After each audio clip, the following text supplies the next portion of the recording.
مما خلق. أعوذ بالله من الشيطان الرجيم. بسم الله الرحمن الرحيم. فلينظر الإنسان مما خلق. خلق من ماء دافق يخرج من بين الصلب والترائب وإنه على رجعه لقادر. إنه على رجعه لقادر يوم تبلى السرائر فما له من قوة ولا ناصر. والسماء ذات الحبك والسماء ذات الرجع والأرض ذات الصدع إنه لقول فصل وما هو بالهزل إنهم يكيدون كيدا إنهم يكيدون كيدا وأكيد كيدا فمهل الكافرين أمهلهم رويدا. أعوذ بالله من الشيطان الرجيم. في جنة عالية.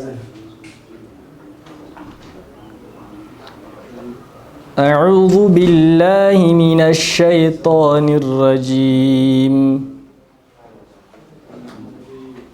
في جنة عالية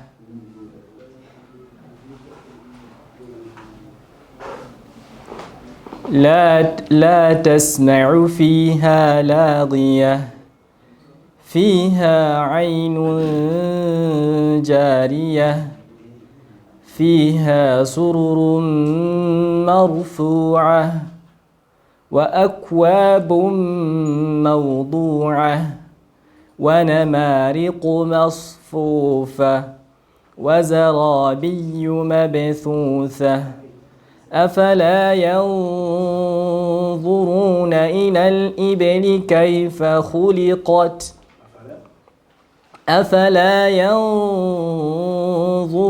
إلى الإبل كيف خلقت وإلى السماء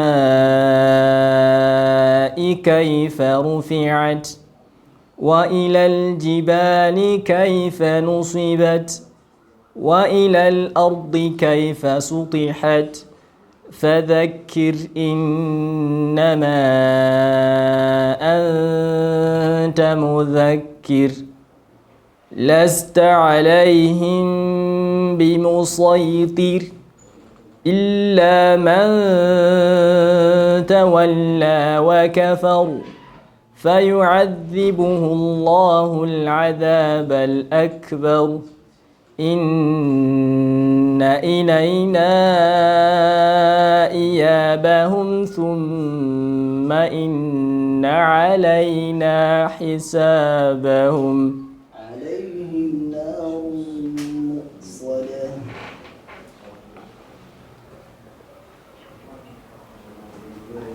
أعوذ بالله من الشيطان الرجيم. عليهم نار مؤصدة. بسم الله الرحمن الرحيم.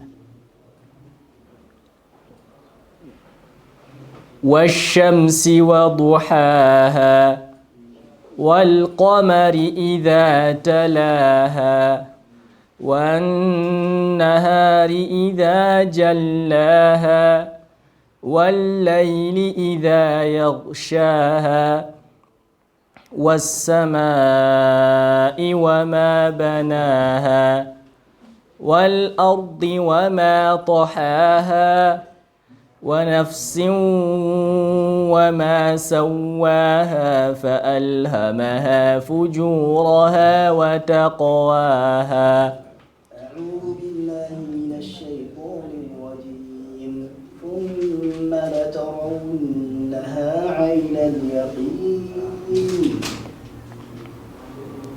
أعوذ بالله من الشيطان الرجيم بسم الله الرحمن الرحيم ثم لترونها عين اليقين ثم لتسألن يومئذ عن النعيم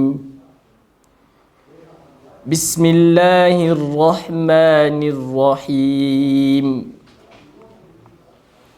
والعصر إن الإنسان لفي خسر إلا الذين آمنوا وعملوا الصالحات وتواصوا بالحق وتواصوا بالصبر. الله من الشيطان الرجيم فأما ثمود فأهلكوا بالطاغية.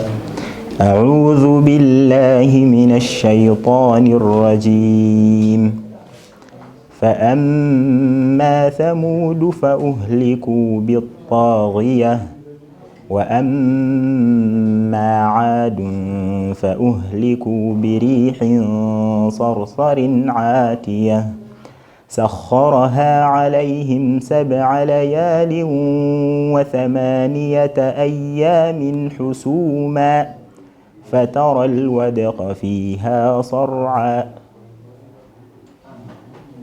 وأما عاد فأهلكوا بالطاغية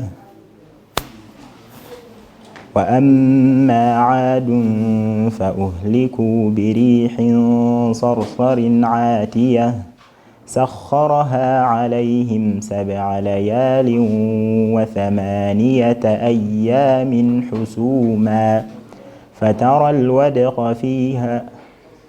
القوم فيها صرعا كأنهم أعجاز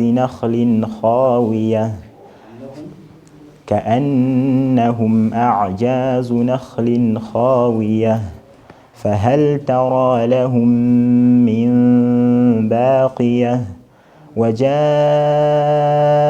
فرعون ومن قبله والمؤتفكات بالخاطئة. نعم. سورة النوح. بسم الله الرحمن الرحيم إنا أرسلنا نوحا إلى قومه أن أنذر قومك من قبل أن يأتيهم عذاب أليم قال يا قوم إني لكم نذير مبين أن اعبدوا الله واتقوه وأطيعون يغفر لكم من ذنوبكم ويؤخركم إلى أجل مسمى إن أجل الله إذا جاء لا يؤخر لو كنتم تعلمون. قال رب إني دعوت قومي ليلا ونهارا فلم يزدهم دعائي إلا فرارا وإني كلما دعوتهم لتغفر لهم جعلوا أصابعهم في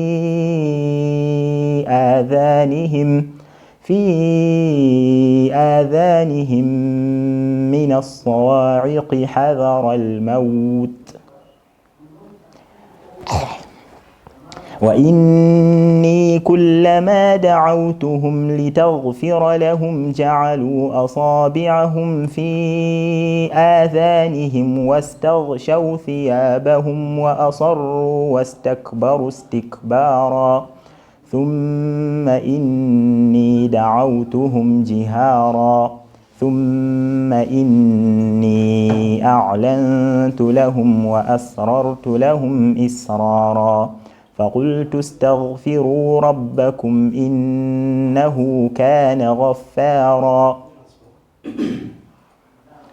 أعوذ بالله من الشيطان الرجيم. ألم نهلك الأولين. أعوذ بالله من الشيطان الرجيم.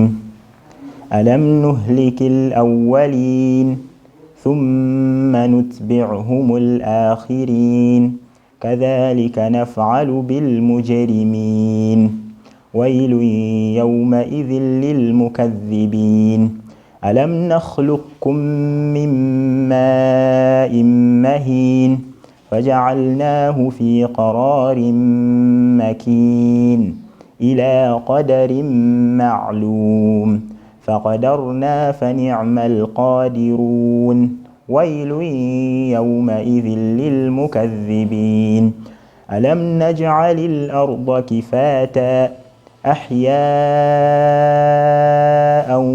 وأمواتا وجعلنا فيها رواسي شامخات وأسقيناكم ماء فراتا. إن الذين كفروا من أهل الكتاب والمشركين في نار جهنم خالدين فيها. إن الذين كفروا من أهل الكتاب والمشركين في نار جهنم خالدين فيها أبدا خالدين فيها. إن الذين كفروا وإن الذين كفروا من أهل الكتاب والمشركين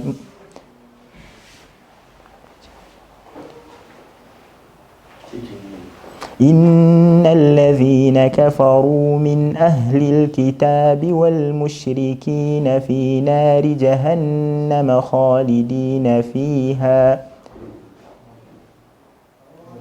ذلك أولئك هم شر البرية. أولئك هم شر البرية. إن الذين آمنوا وعملوا الصالحات لهم جنات إن الذين آمنوا وعملوا الصالحات أولئك هم خير البرية. إن الذين آمنوا وعملوا الصالحات أولئك هم خير البرية جزاؤهم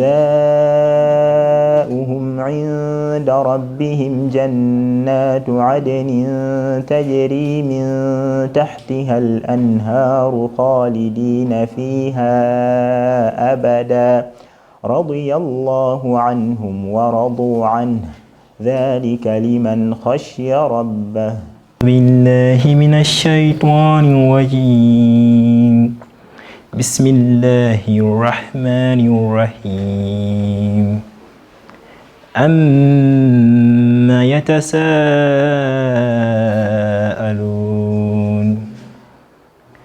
عن النبأ العظيم الذي هم فيه مختلفون كلا سيعلمون ثم كلا سيعلمون ألم نجعل الأرض مهادا والجبال سورة الفلق. بسم الله الرحمن الرحيم. قل أعوذ برب الفلق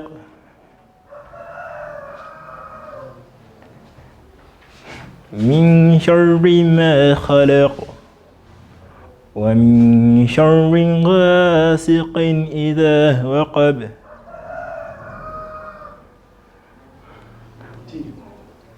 ومن شر النفاثات في العقد ومن شر حاسد إذا حسد.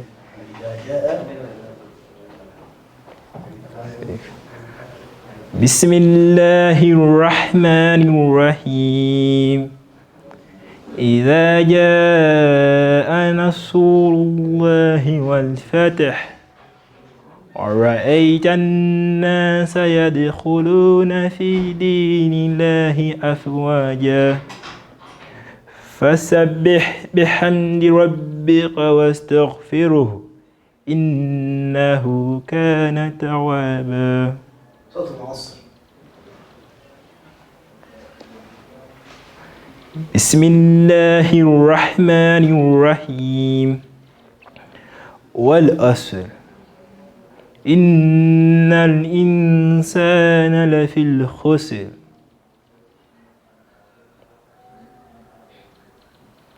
إلا الذين آمنوا وعملوا الصالحات وتواصوا بالحق وتواصوا بالصبر. Now that was just an interview. Now the exam is this one. أعوذ بالله من الشيطان الرجيم. صوت الفيل. ألم ترى كيف؟ ألم ترى كيف؟ Try. تلاوة. No, now. أنت سورة النازعات. إنا أعطيناك الكوثر فصل لربك وانهر إن شانئك هو الأبتر. What is the next surah? After what? After that. Kafirun. Kafirun. قل يا أيها الكافرون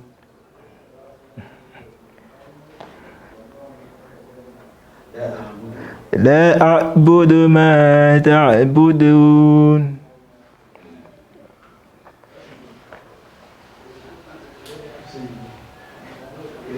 صوت الإخلاص.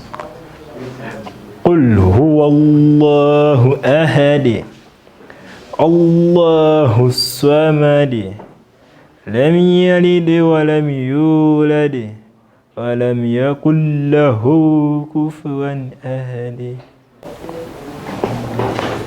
أعوذ بالله من الشيطان الرجيم.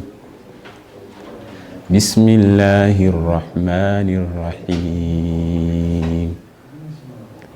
عما يتساءلون عن النبأ العظيم الذي هم فيه مختلفون كلا سيعلمون ثم كلا سيعلمون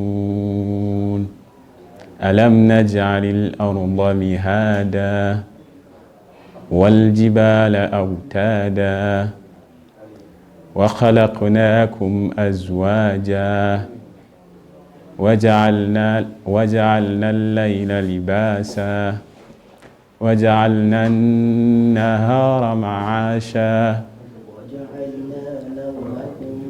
وجعلنا نومكم سباتا وجعلنا الليل لباسا وجعلنا سراجا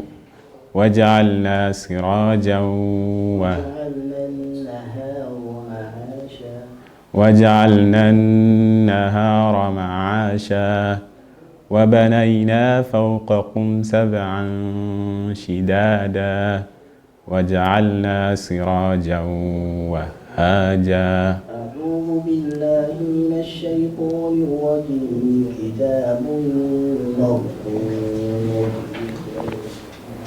أعوذ بالله من الشيطان الرجيم. كتاب مرقوم يعلمون ما تفعلون.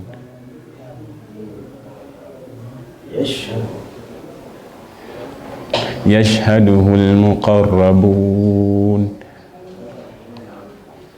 قالوا لم نخلق.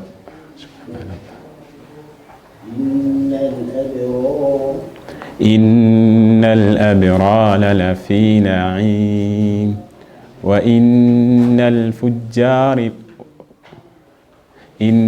الأبرار لفي نعيم يصلون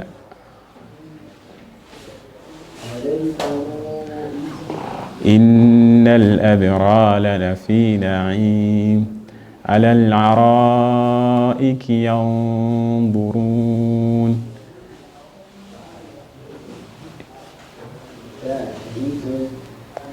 تعرف في وجوههم نضرة النعيم. أعوذ بالله من الشيطان أعوذ بالله من الشيطان الرجيم. بسم الله الرحمن الرحيم.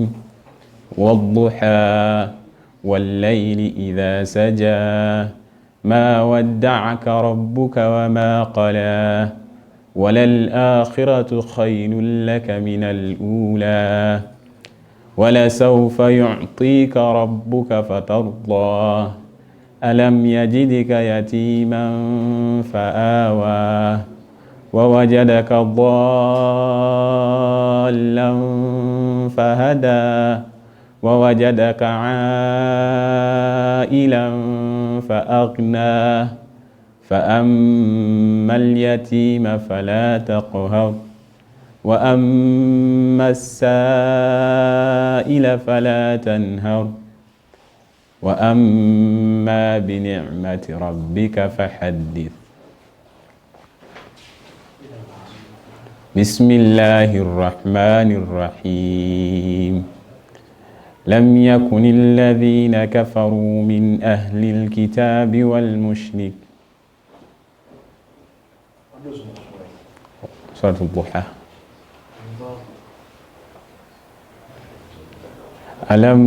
أعوذ بالله من الشيطان الرجيم. بسم الله الرحمن الرحيم. ألم نشرح لك صدرك ووضعنا عنك وزرك الذي أنقض ظهرك ورفعنا لك ذكرك فإن مع العسر يسرا. آمين والصلاة والسلام على رسول الله صلى الله عليه وسلم. To introduce myself again, Tiza Sharif, presenting about how we can use Ramadan as a tool to help us improve, even us and then the people around us. Now for the introduction, maybe we could first go on to what's Ramadan. Could ask ourselves what's the month of Ramadan. Many of us could be there when it just comes abruptly. So Ramadan is the 9th month in the holy calendar of Islam, and it begins and ends with the sighting of the crescent moon. Yeah, basically that's it. And then not to waste time, I could just go to the body of the presentation. So we are looking onto how we can use Ramadan, or this period of Ramadan, to improve our neighbors, to help them change for the better, to improve their social way of life, their morals. The first one could be telling them or teaching them about the significance of the month. Most of us here know that Ramadan is one of the months in which whatsoever act we do has a greater magnitude in the face of Allah and in judgment. So I think by people being having that knowledge that indeed Ramadan is a month to help us earn more, because we are working for more. To help us earn more, we have to utilize this month. So I think that can help some of us use Ramadan as an incentive to do something great. Then the other one could be teaching about the simple tasks we can do to earn rewards. Some of us think that Ramadan is just all about fasting, and it's what we are supposed to do all throughout. But we don't know that even there are categories of people who can't fast. And we have numerous activities which are still rewardful that we can do during this month. Say, we can go for sadaqah, you can go for freeing slaves, though we don't have slaves nowadays. So you can do equivalent, like feeding the poor, the needy. Yeah, basically doing everything you know that is good. We have more activities you can do to earn more rewards, though you are not fasting. As if you're not supposed to fast, you know there are those people who can't fast, like they have healthy issues and they can't fast. So you can go for alternatives, since again you get more rewards compared to the other months. Then the other one is how you can organize gatherings, Islamic gatherings. This way you will be able to convey the message you want to convey, as in how can you aim to change people when you don't have people to talk to. So you have to first organize the gathering so that you get the mass you want to educate about what they can do, then you convey the message you want to convey.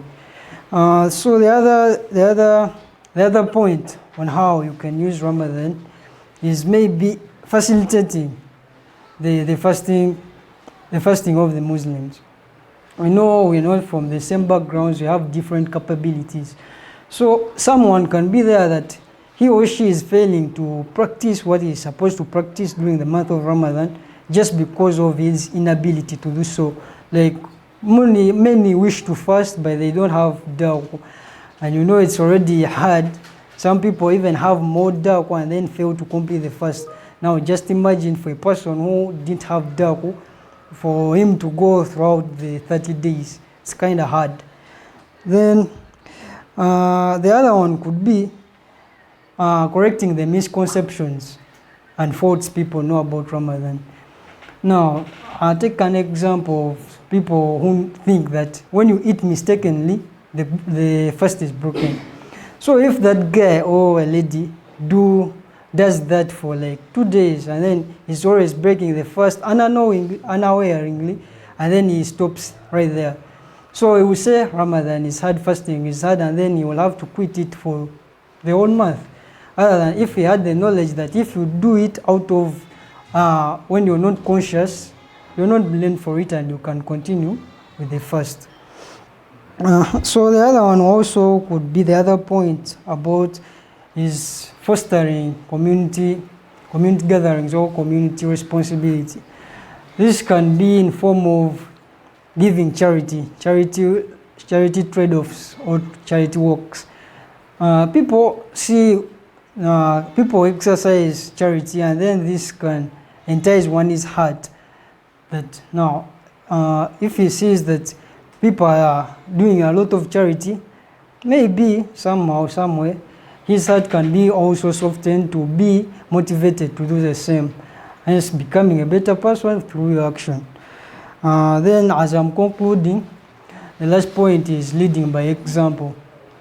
You should not just tell someone to do something good, and even there is an hadith that you shouldn't just tell people to do what you don't do. You should tell them what you can do, in that they see that indeed this is possible to be done. Now, with that I conclude my speech. Assalamu alaikum. Alhamdulillah, thumma salatu wa salam ala rasulih al-kareem, Muhammad ibn al-Qasim, salawatullahi wa salamuhu alayhi. Amma ba'd. All praise and thanks are due to Allah Azza wa Jalla, the most gracious, the most merciful, who has bestowed upon us the gift of life and the gift of being healthy and wealthy. Alhamdulillah, Rabbil Alameen. Secondly, I'm going to pray and send salutations to the noble Prophet Muhammad sallallahu alaihi wasallam, who by Allah's grace we are all able to be Muslims and able to practice what we are practicing. So today our theme is going to be how Ramadan, the month of Ramadan, can be used by us dawah makers to improve the society. Bidnillahi ta'ala. Yes. My name is Kasuli Ratib, and the theme is how the month of Ramadan can be used by a dawah maker to improve the society. Yes, first of all, to begin with, what is the month of Ramadan? What is Ramadan? Ramadan is the 9th month in the Islamic calendar, and it is the month in which Allah Azza wa Jalla prescribed a fasting. As it is said in Surah Baqarah, Allah Azza wa Jalla says, يا أيها الذين آمنوا كتب عليكم الصيام كما كتب على الذين من قبلكم لعلكم تتقون. That all you who believe, كتب عليكم الصيام, it has been prescribed upon you fasting كما كتب على الذين من قبلكم, as it was prescribed to those who came before you, لعلكم تتقون, so that you might gain piety. Now, so the fasting was prescribed to believers, not general Muslims. Bidnillah. And then what is da'wah? Da'wah refers to calling people towards good and forbidding them towards what is bad. So how are we going to use the month of Ramadan to enjoin people upon what is good and prohibiting them towards from what is bad? First of all, to begin with, in the month of Ramadan, we should feed people. How are we going to feed people? This is going to be inclusive of the Muslims and the non-Muslims. Why am I saying this? We can invite fellow Muslim brothers to iftar. It doesn't mean you have to call 20 people. You can call 1 or 2 people a day and you invite them to break their fasts. Because many Muslim brothers fail to observe fasting because they don't have to what? They don't have iftar. They don't have daku. One of the days I was moving around campus, I found a fellow Muslim. I asked them, why are you not fasting? He told me, you're not bringing chapatis to my room for daku. So, bidnillah, that was the point. So the second issue is we have to feed the non-Muslims. If we are making this iftar, we should also invite the non-Muslims along. Now, what does this help with? It helps these non-Muslims to remove these misconceptions they have about Islam. They think Muslims are bad people, they are cruel people, they don't love the non-Muslims. But if you invite them to break their fasts with them, even though they were not fasting, wallahi, their hearts are softened, and by the will of Allah, they may convert to Islam. So the other thing is involving in many charitable acts. Yes, we should do sadaqah. Sadaqah is, there are many examples of sadaqah. Giving out, I can give you a shirt, that is sadaqah. We should do very many charitable acts, bidnillah. And when you give someone something, Allah Azza wa Jalla created us, the humans, we love being given than being taken from. So we should often give out in charitable acts. How should we do this? We should identify where people are needy. For example, at campus students are very needy. You can go out and you give out flour. They make chapatis for what? For duck. You can give out rice. They make what? They prepare iftar. You can give out sugar to facilitate their fasting. Bismillah. Organizing seminars and darusus. What is the major purpose of these seminars? You're going to educate these people what fasting really is. People think fasting is just spending a day without eating or drinking anything. But the Prophet ﷺ told us that fasting is not just about what? Becoming hungry, not drinking and not eating anything from from sunset to from sunrise to sunset. But it's not the point.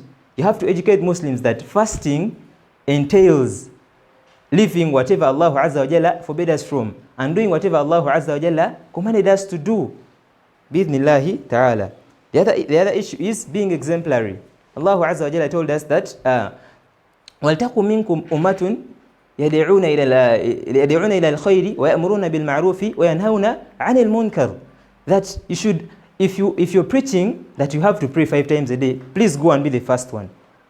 You should be number 1 on the line. If you're teaching to people that you should give out, you should make people break their fasts, you should be the first person to bring bananas to the mosque, so that you teach what you do. Bi'idhnillahi ta'ala. Then the other point is enjoining what is good. If you're in your halls of residence, if you're in whatever society you live in, tell a Muslim brother, let's go and pray. It's time for Asri. What are you still doing here? Naam? It's time for Dhuhr. Wallah, you've seen a Muslim is still what? Still watching a movie. Tell them, let's go and pray. Muslim, did you pray Tarawih? Because we know the reward of Tarawih. That Allah, Nabi Sallallahu Alaihi Wasallam told us that whoever stands in Tarawih from the time the Imam starts until they finish, they'll get rewards of a person who has stood for the entire night. So you should enjoy Muslim brothers to do what? Doing these acts, bi'idhnillahi ta'ala. And then the other thing is forbidding what is evil. Naam. Allah Azza wa Jalla told us in the previous verse that وَتَأْمُرُونَ بِالْمَعْرُوفِ وَتَنْهَوْنَ عَنِ الْمُنْكَرِ, forbidding people from doing things that are evil because they reduce on the what? The rewards you're going to get in their fast. If you're seeing a brother slander, doing slander, they are making some jest that is what? Is not productive. They are backbiting fellow brothers. Please tell them, this is not right. You shouldn't be doing this. You're fasting. Now, that is very good. The other thing is visiting people that special needs. For example, for instance, going to prisons. These brothers, they really love to fast, but the situations they are in makes it very hard for them to what? To fast. So as Muslim brothers, if we go and visit these people, wallahi, they will be motivated. They will say that they are brothers that what? That really think about us out there. Then going to hospitals. Yes? Because in hospitals, if you visit Molago, you'll find people that don't have relatives, they don't have anyone taking care of them, but they really love to what? They're in a situation that they can what? Fast. So if you visit them, give them some supplies. Wallahi, they'll be able to what? To fast. As you know that the ajr of a person who has visited a sick person, they pray for them. They'll what? 70,000 angels are going to pray for them. Now, yes, as I'm concluding, as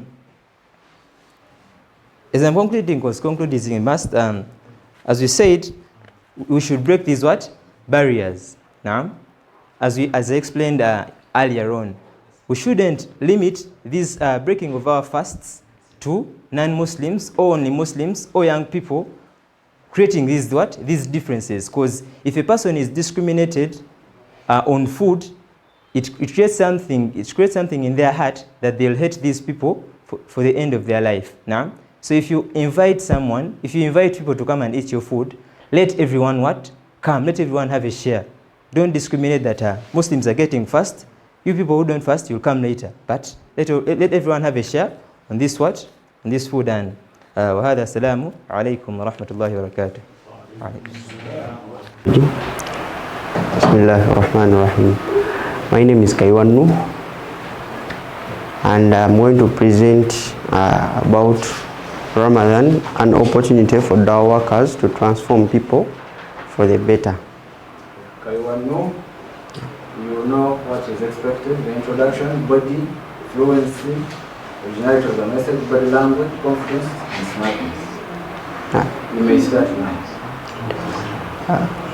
Bismillahirrahmanirrahim. Alhamdulillahi Rabbil Alameen. Wassalatu wassalamu ala Rasulillahi sallallahu alayhi wasallam. Praises and thanks are due to Allah for the gift of life, for having enabled us to be here. And Alhamdulillah, we have managed to fast and move with the days of Ramadan when we are not sick. Alhamdulillah Rabbil Alameen for that. So Ramadan, the month for fasting on our Islamic calendar, can also be utilized as an opportunity for us, the dawah workers, to reach out to our fellow Muslim brothers and non-Muslims who are in our communities, such that we see that we elevate them in one way or the other, in belief and also in reverting to the right path. And one of the ways in which we can do that as dawah workers, all of us are in Ummat Muhammad sallallahu alaihi wasallam, and Allah told us in the Holy Quran in Surah Al-Imran, verse 110, that we are among those people who were elevated in the Ummah, which was moved out such that we can tell people to do good, we enjoin them to do good, and we prevent them from doing bad. What do I mean with this ayah? Since we are part of that ummah, we have to act as examples. And acting by example, that is so crucial, because you will not tell someone that you do this when you are doing the opposite. So that's why leading or acting by example is very crucial. So Quran is giving us support on that. Then another thing that can be done by us, the dawah workers, we can organize, if you have the funds, community iftars. You arrange at your place, and then you invite people. They come and eat what you have prepared for them. What do we get from this? You will get time to talk to them and remind them something small about their religion. 2, you are showing the other acts of ibadah, like zakah, sadaq, sorry, you are sacrificing for them. Then you are also showing, you are being merciful to the people who can't afford the iftars. And the other thing that you can do as a dawah worker is fostering unity and solidarity when they come for those community iftars. You make sure you talk to them that we need, as Muslims, we are encouraged to be united. Like the ayah where Allah tells us in the Holy Quran that we hold on to His rope and we don't separate. So with that, you'll be telling them how to live about in the communities as Muslims. Then the other thing we can do as dawah workers, we can promote personal reflection and spiritual growth. You remember there is a hadith where the Prophet sallallahu alaihi wasallam tells us that during the month of Ramadan, the gates of hellfire are closed and those of the Jannah are opened. So this one can make people to improve if they have been practicing, or to begin practicing if they have not been practicing their religion, such that we attain an elevated spiritual status. Then the other thing that can be done by us, the dawah workers, is prioritizing education and community outreach. All of us know, I'm giving an example of the program of Al-HIDAAYA that is always there at Mulago school. So that is an educational program in Ramadan. So when people come and attend, we utilize that chance to remind them something about their religion. Of course, if someone comes and attends such a program, they don't live the way they came. So that is an opportunity for the dawah workers. Then the last thing that I will have to talk about is remembering that in whatever these people we are in whatever we are doing and whatever we are telling these people to do, we should remind them of the key factor, which is an-niyyah. These people, all of us, you are doing dawah for Allah to reward you. You are telling them, you have to also remind them, it has to be very key. Otherwise, they will just do it for maybe for bragging and they won't benefit. So you should make sure that they will benefit both on dunya and on akhirah. You should always remind them of being with the heart intention of what they are going to do, that we are all doing all what we do so that we please the Almighty. And as I'm concluding, the teachings of Quran and Hadith direct us on how to do these dawah activities in the month of Ramadan. So to summarize all the points I've talked about, 1 was leading by example, 2 was prioritizing education and outreach to the communities, 3 was promoting personal reflection and spiritual growth. Then the 4th was fostering unity and solidarity. And This means that dawah workers, as the dawah workers, can fulfill our roles as ambassadors of Islam and facilitators of positive change in our communities. And with that, Assalamu alaikum wa rahmatullahi wa barakatuh. Assalamu alaikum wa rahmatullahi wa barakatuh. Alhamdulillahi rabbil alamin, thumma salatu wa salam ala rasulillahi sallallahu alayhi wa sallam.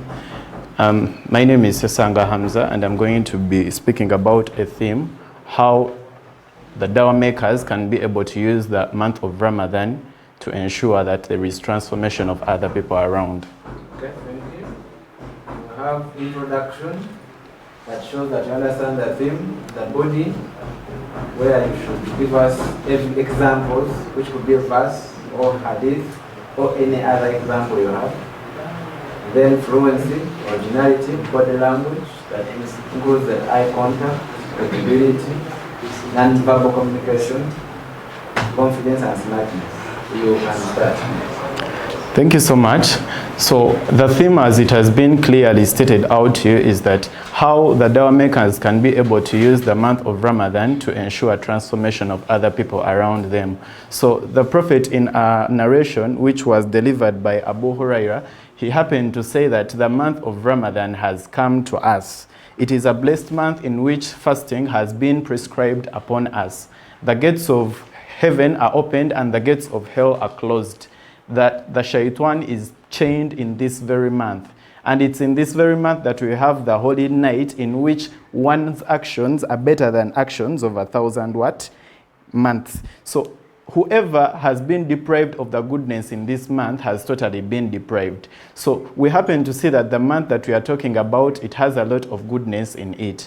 And when we look at the purpose of transformation, we can look at it in a scenario that you're transforming a person who is not a Muslim. So it was narrated by the Prophet that, sallallahu alaihi wasallam, but that by Allah, that Allah guides someone on the right path.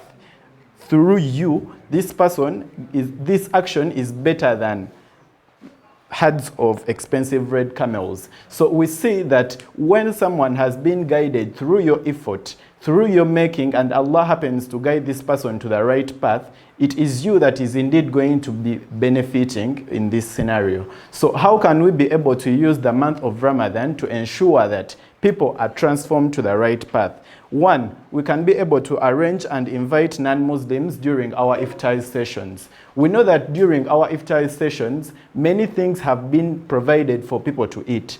But in some mosques, these things are actually reduced to only the consumption of Muslims. But however, this should not be the case. We should be able to invite these non-Muslims to come and share with us. This is going to create a sense of togetherness, a sense of unity between the Muslims and the non-Muslims. So it was narrated by Abdullah bin Amil. This person went and asked the Prophet about the best traits of Islam, of a Muslim. How ideally should a Muslim behave? The Prophet said to him that, feed people and greet those whom you know and not. So we see that among the good traits is feeding people. So if we ensure that we feed people, even they are non-Muslims, these people are going to get closer to us, and it's going to create a link through which we are going to be able to disseminate the news or the information of Islam. Then secondly, we can look at organizing educational sessions. These educational sessions ought to be informative sessions in which we are going to be able to inform these Muslims and the non-Muslims about Islam and about the holy month of Ramadan. We should clear all the misconceptions that have been disseminated to these non-Muslims. They tend to believe that within the month of Ramadan, there should not be anything like consummating love between Muslims who are married. However, when we speak to these people through these educational sessions, we are going to be able to clarify this, that however, though there is no consummating love between married people during that day, but Allah has been able to allow these married people to have sex during the night. So different things that have been not brought out clearly to these people should be done in this holy month. Then the third point I'm going to talk about is promoting unity and harmony. When we promote unity and harmony, we should be able to preach the values of compassion and togetherness. We should not isolate ourselves from the people who are not Muslims, but rather we should bring them closer to us. In this instance, when these people are closer to us, we can be able to disseminate the information of Islam to them. Then as I'm winding, we should be able to ensure that we carry out personal outreach towards these people. These Muslims that have deviated from the path, these Muslims that are not taking in prayer, these Muslims that are not observing the 5 pillars of Islam, and even these people that have not yet converted to Islam, we should be able to approach them on one-to-one basis. We tell them about the goodness of Islam. We tell them about the major virtues that Islam holds. When we do this in this holy month of Ramadan, I'm very sure that nothing is going to be able to hinder the transformation of such kinds of Muslims. So with all that said, I beg to yield and end here. Assalamu alaikum wa rahmatullahi wa barakatuh. My name is Aslam Uthman Kasozi. The theme for today is Ramadan, an opportunity for dawah workers to take on information to the rest of the people. Thank you. Yes. Excuse me. Can you take off your headset? You can start. إن الحمد لله نحمده ونستعينه ونستغفره ونؤمن به ونتوكل عليه وصلى الله على نبيه محمد صلى الله عليه وسلم. Praise and thanks are due to Allah, the most gracious, the most merciful, who has enabled us to have time to talk about some of the things that we can use to help ourselves to get the best out of Ramadan. Ramadan, as we all know, is the 9th month in the Islamic calendar. It is a month that involves a lot of activities for different people. For us, dawah workers, there are very many things that we can do. But before that, I want to bring forth to you the spiritual significance of Ramadan as a month. The Prophet sallallahu alaihi wasallam tells us in a narration that tuswaffadu fiha shayateen, that in this month all the big shaitans, all the generals in the shaitan subordinates are kept somewhere such that they cannot disturb people who want to perform their different ibadah, and for all those who are doing bad to at least reduce in this month. Allah Tabaraka wa Ta'ala also tells us in the Quran that the reason as to why we are told to fast is لَعَلَّكُمْ تَتَّقُونَ, for us to gain piety. So this is a month that has a lot of spiritual significance. What is our role as dawah workers? Our role as dawah workers, as stated by the Prophet sallallahu alaihi wasallam, he says that man ra'a minkum munkara falyughayyirhu biyadihi, that whoever sees something that is done that is not correct, he should remove that by his hand or by his tongue, and for the least is to at least hate that thing. But for us as dawah workers, we shall prioritize using our hand or doing something, and also using our tongues to talk about those different things.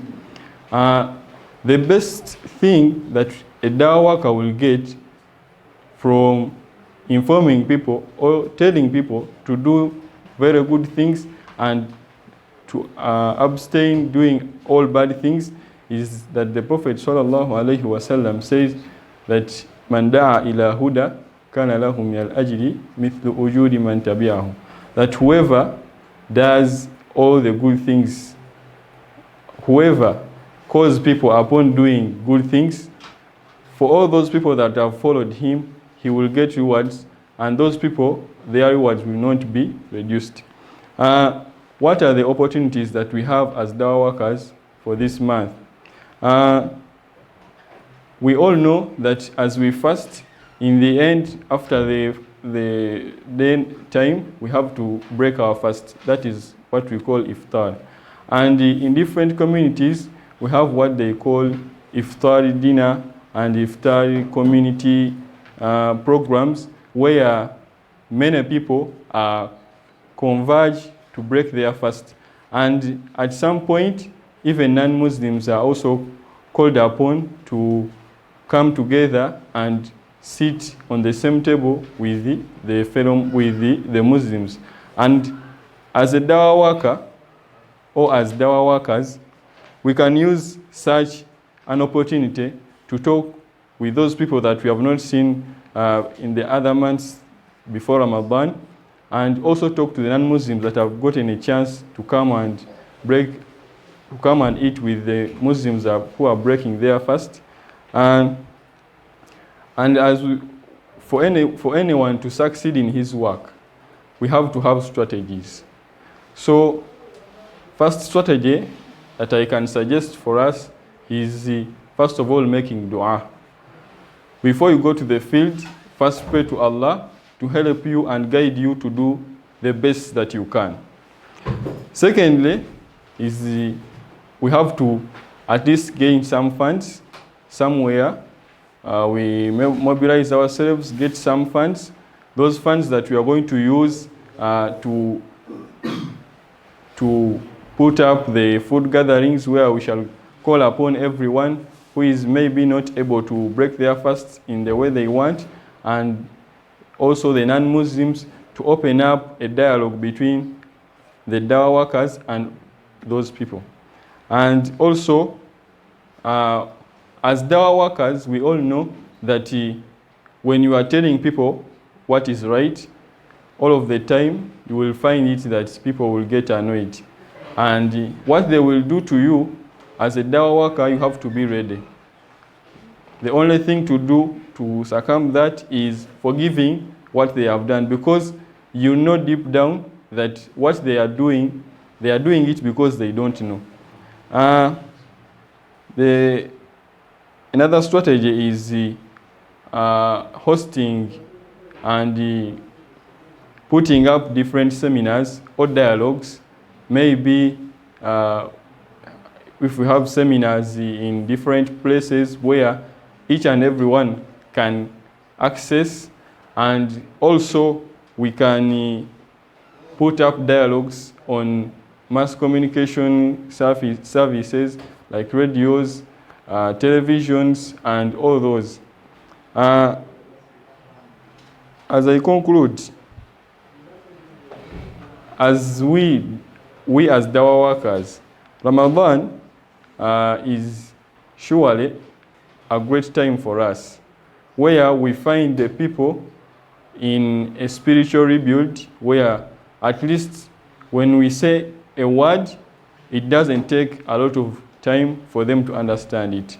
I think with all what we have said and what we have talked about, we can produce something better in this month of Ramadan, for which these people will use after the month of Ramadan till the next year. Submit. Alaikum wa rahmatullahi wa barakatuh.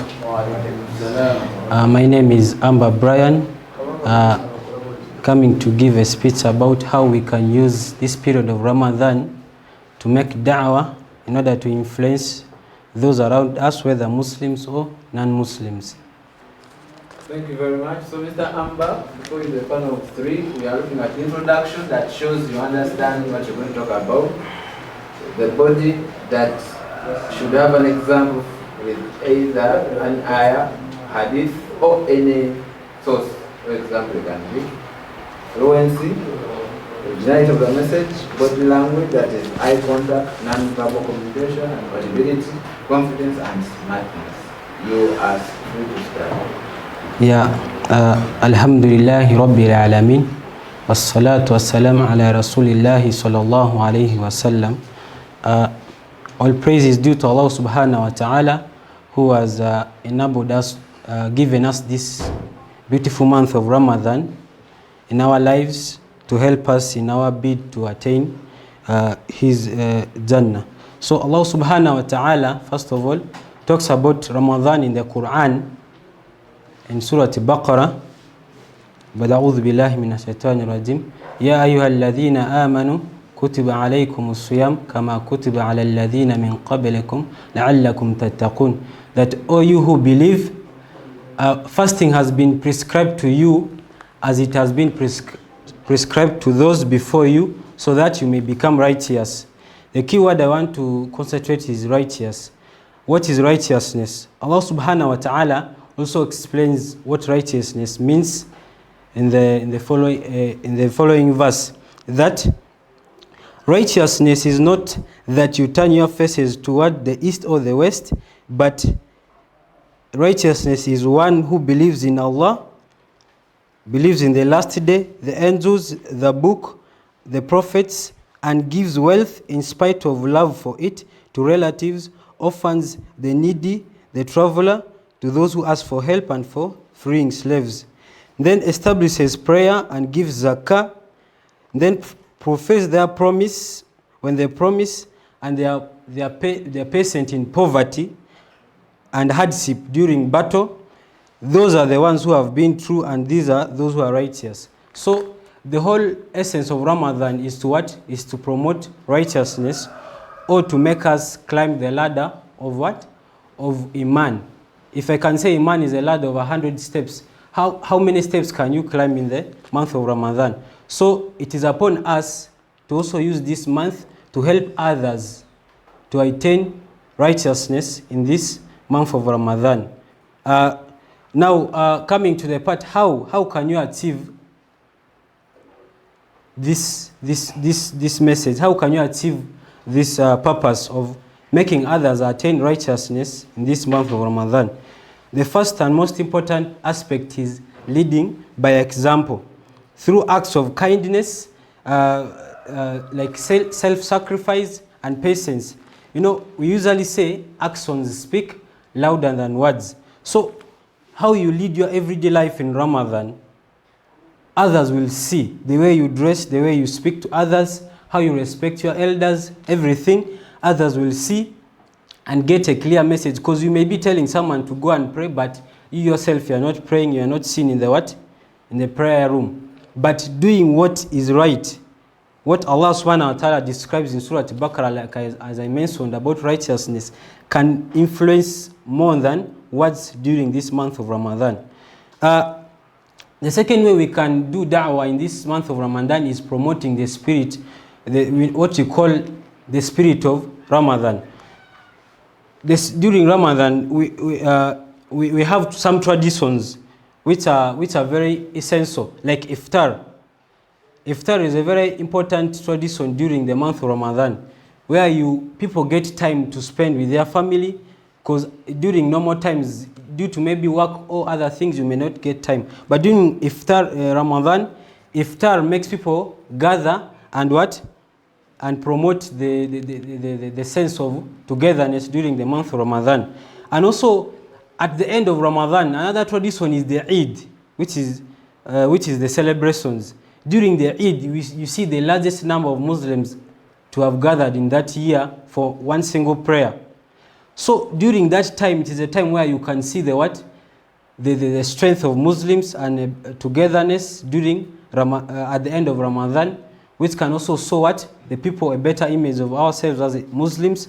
We dress nicely and we praise Allah subhanahu wa ta'ala on that day. Also, another thing which can be promoted during Ramadan is love for one another. As the Prophet sallallahu alaihi wasallam said in a hadith reported by Anas bin Malik, لا يؤمن أحدكم حتى يحب لأخيه ويحب لنفسه.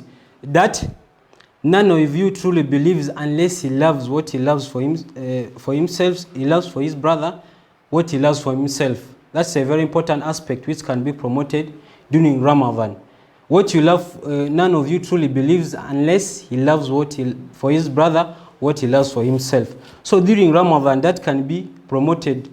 That thing can be promoted during Ramadan, given by the fact that any act we do during Ramadan is multiplied very many times than during the normal times. So we can also spread that love during Ramadan, attracting people to Islam, given the prior misconceptions about Islam that were very violent people and such. Lastly, what you can also do during Ramadan is using words. How can you use words? You can organize, you can use have conversations, personal conversations, whether be Muslim or non-Muslim. For Muslims, you can remind them about the sayings of the Prophet, about the importance of Ramadan, the shaitan being locked up.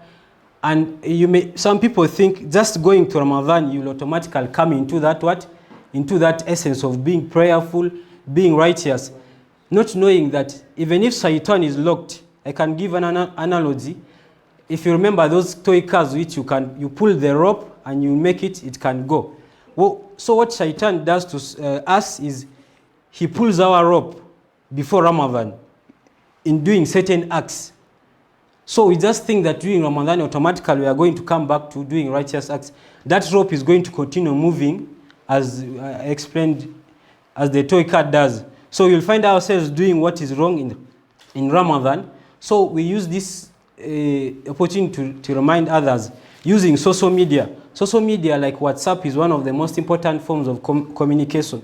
So you can share messages using WhatsApp, Instagram, or just any social media space. Even having personal conversations with the non-Muslims. Me personally, someone like the Prophet said, when someone abuses you in Ramadan, you say, just tell them, I am fasting. And when you tell the non-Muslims you are fasting, my time is up. I would like to conclude there by saying that we can use this month of Ramadan by doing da'wah, using words, and most importantly, actions speak louder than words. Assalamu alaikum wa rahmatullahi wa barakatuh. Assalamu alaikum wa rahmatullahi wa barakatuh.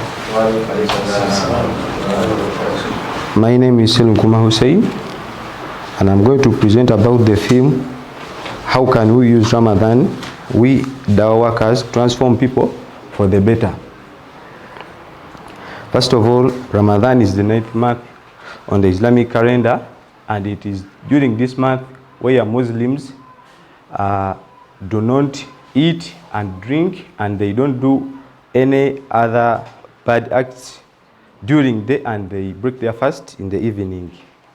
And this month it is highly weighted by the Muslims, and so all the people celebrate on its start. So as a dawah worker, I can use Ramadan. First of all, in various places, people prepare iftars, they call people upon, and during their arrival, they interact, and I can use that opportunity, first of all, to tell people more about Ramadan, and also teach them how they can do well during the month of Ramadan. Also, me personally, I am a little bit good in IT, and I can use that opportunity to do flyers where people can share them, and those flyers every day in Ramadan, you can make it a point to make a flyer which teaches people more about Islam. Like on the first day, you teach them ayahs which talk about Islam. People view those stickers and they can easily transform for the better. Also, as a dawah worker, you can use that opportunity during the day, and you record some audios and videos which teach people about Islam. During the month of Ramadan, many Muslims really want to learn more about Islam, and when you do those videos and record those audios, people can easily share them, and they learn Islam in the process. Also, when you want to make people learn something, you can start by yourself. First of all, most of the campus students, meaning the Muslims, you can start by changing your dressing code during the month of Ramadan. Like, you can decide to wear kanzus, capes, and also tell your friends to at least copy you and do that act. And by then, you are transforming dawah to them, because they can easily take up that action after Ramadan, and they continue with that dressing code. Also, during the month of Ramadan, there is the Tarawih prayer. And this Tarawih prayer, it is where Muslims after Salatul Isha'i, they gather and they pray. So during the month of Ramadan, you as a dawah worker, you can start up maybe a WhatsApp group and you add all your Muslim friends. When you put them there, you first of all send them reminders, stickers about Islam, and also you can use it as a tool to call them to go for Salat Tarawih so that they can easily play, and you use it as a tool to communicate to them. And from that, I beg to submit. Wa assalamu alaikum wa rahmatullahi wa barakatuh. Assalamu alaikum wa rahmatullahi wa barakatuh. I'm called Mahad Imran Muluga, and my theme for today is Ramadan as an opportunity for dawah makers to transform people for the better. First and foremost, we should be in the know of the fact that Ramadan is a month of the Hijri calendar, the 9th month, that Allah subhanahu wa ta'ala has made as a blessing for this ummah, and a month in which the Holy Quran was revealed, and that Allah subhanahu wa ta'ala has made fasting of that month a pillar of Islam. Allah subhanahu wa ta'ala tells us in the 2nd chapter, verse 183, that the Quran, that the believers should fast. He mentions that Ya ayyuhalladhina amanu kutiba alaykumus siyam kama kutiba ala alladhina min qablikum la'allakum tattaqun. O you who believe, fasting has been prescribed unto you as it was prescribed to those before you, so that you may learn self-restraint. So the main aim of fasting is to learn to restrain our souls from that which they desire, abstaining from food, drinks, and sexual desires only for the sake of Allah subhanahu wa ta'ala. So if someone can do so, then verily they can actually abstain from that which is actually haram or illicit and illegal for them to do. In this month, when the brain is tranquil, the stomach is empty, and the hearts are tender, as dawah workers, we should tap into this opportunity to transform the society for the better. One, we should use the Quran as the guidance to guide these people to the path of Allah subhanahu wa ta'ala, for verily the Quran only guides to that which is most befitting for the society. At this point, when shaitan is handcuffed and people are flogging the mosques and people are tender-hearted, we should talk in a way that calls them to the path of Allah subhanahu wa ta'ala. We should preach to them through the good words that we say to them, and also the good actions that we portray towards them. Two, we should engage these people in the Islamic activities. We should engage them in so many activities, the iftar dinners, the seminars, and also we should strive to sensitize the people about Islam. Not only the Muslims, but also the non-Muslims. Alhamdulillah, we have the chance that we have the media, which is free. I mean the social media.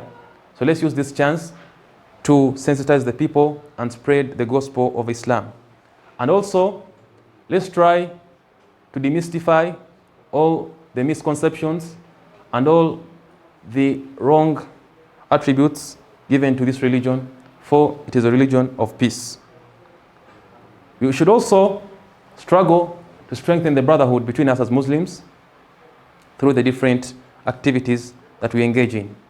Some Muslims who have low faith should be called upon to stay upon the good course even after the month of Ramadan. We should tap so much into the Quran that was revealed in this month because of the guidance therein, and we should explain the Quran to the people. We should break it down for them to understand, and we should call them to the guidance that we find in the Quran. I submit. My name is Abdul Wahid Sentowa, and I'm going to present on a theme that Ramadan as an opportunity for the dawah makers to make better for the community. And in this, we shall include both the Muslims and the non-Muslims. Name again. Okay. I should start again. No, just the name. Okay. Sentuwa Abdul Wahid. Name Sentuwa Abdul Wahid. The theme is? The theme is Ramadan as an opportunity for the dawah makers to make better for the community. In this case, we shall include both the Muslims and the non-Muslims. You have not accepted, so I want to explain to what you expected. Okay. Introduction that shows you understand what you're going to talk about. Number in the body, we shall look for review verse points with examples that should be a verse, hadith, or any example you can give. Then we shall look at confidence, audibility, originality of the information you're giving, smartness, and fluency. Okay. So you have to be free. You have to be on tension. So we shall look for all that. You may start now. Bismillahirrahmanirrahim. My name is Sentuwa Abdul Wahid. I'm going to present on a theme which is Ramadan as an opportunity for the dawah makers to make better for the Islamic community. In this case, I'm going to emphasize how special Islam is, how special Ramadan is in fostering the means of delivering dawah to the people within the community. And this basically first to the Muslims and then to the non-Muslims. So as we are making dawah, I will be rotating about a given ayah which is in Surah An-Nahl, ayah 125, which is Id'u ila sabili rabbik, where Allah was ordering us to invite the people to His way in a given way, which He mentions bil hikmati wal mau'idati al hasanat. In this, he said we should use wisdom, and then we should also order those people in a very special way, in a very good way. And then he continued to say, wajadilhum billati hiya ahsan, that we should also argue with them in a suitable way, since we are facing people who are some bit resistant because they have given ideas. We should then also allow them to speak as we speak, but we should enable them to speak in a very peaceful way, so that we would not contradict, because that's not what Allah orders us to do. He continues to say, Inna rabbaka huwa a'lam biman dhalla an sabilihi, that he knows those who have gone out of his course. And then he also says, wa huwa a'lam bil muhtadin, he still knows who are all those who are still in his course. And in this, this was still emphasized in Surah Al-Baqarah, ayah 272, where he said, Laisa alayka hudahum walakin Allah yahdi man yasha. And then here he was mentioning that he is the one who orders, he's the one who grants those he wishes to go to the righteous path, and he's the one who leaves those who are astray, because he's the one who has what? Who has the ability to do that. And in this was informing the Prophet, which in this case will be delivered to us, the dawah makers. As Ramadan, it provides the opportunity to us, since we are seeing that during the month of Ramadan, people always come to the mosque in order to what? To have their prayers, which has not been the case for the others. So this is a very good opportunity for us to deliver this message of Islam.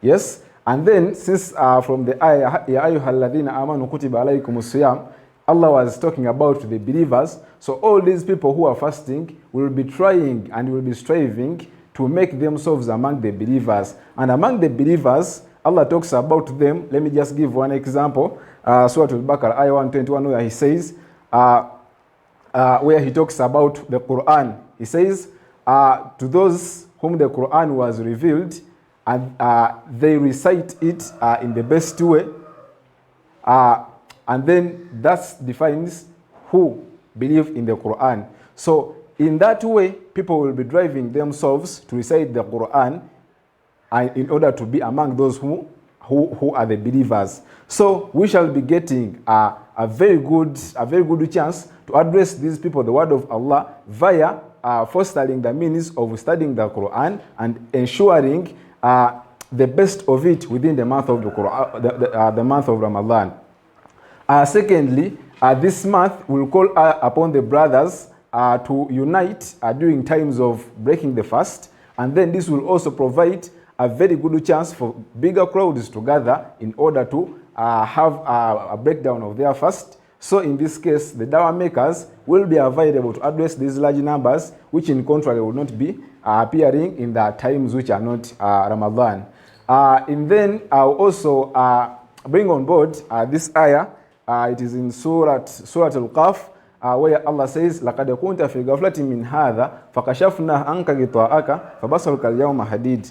Here Allah was mentioning that you people who are being mentioned to my words and then staying heedless of it, you have something that is covering you, so that you do not what? You do not accept what is being told to you. But on the day of judgment, this will be brought upon you, and then your eyes will be open to this, so that you will be identifying that we left something. This also symbolizes the same thing I started with, that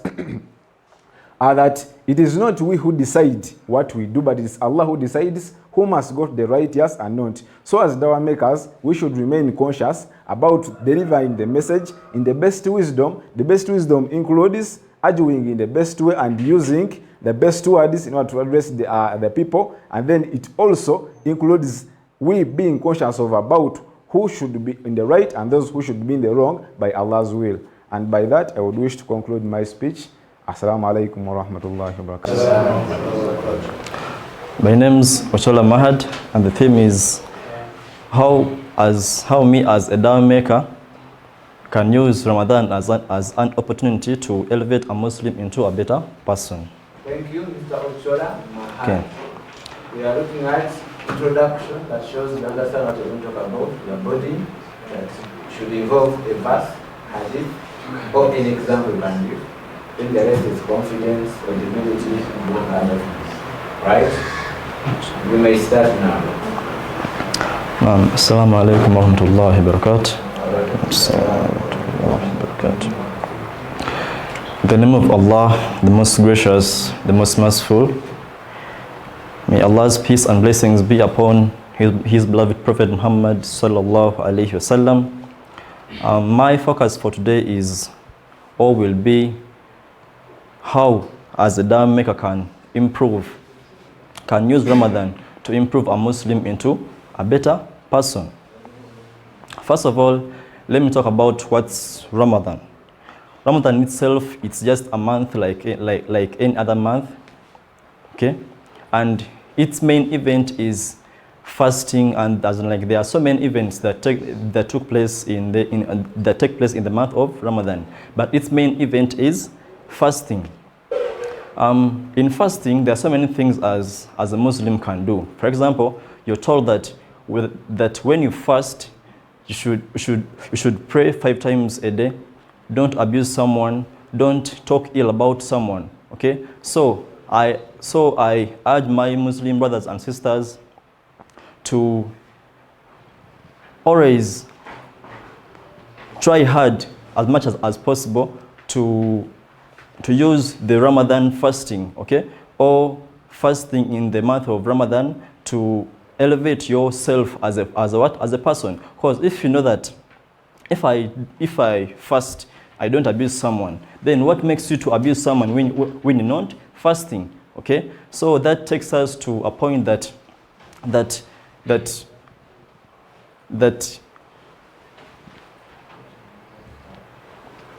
Allah is the only one to be worshipped. Okay, so if you happen to only fear Allah in the month of Ramadan, that means that your tawheed is having a question. Okay, that means that when Ramadan is over, you'll go back to your previous acts. Okay, so as a Muslim, I urge you that even if Ramadan is over, okay, the good deeds or acts that you've been doing in the month of Ramadan, let them continue. Okay, that will be a big upgrade upon yourself. Okay.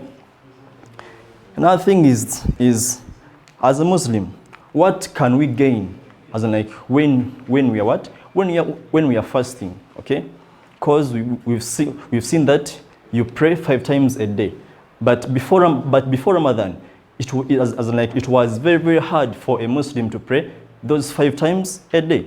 Okay, because even in fasting, we see that the Muslims come very, very early come very early for Salah, okay?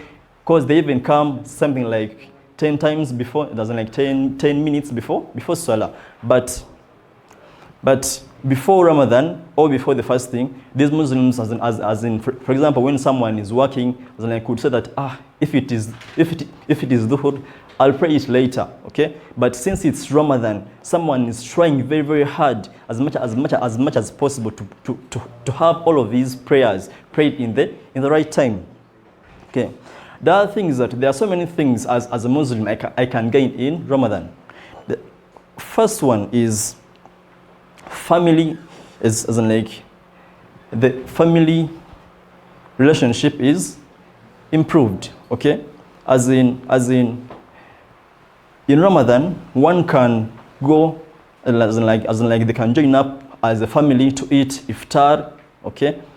That's promoting unity. It can be among the family members or your own group members. Let me say friends at campus, okay?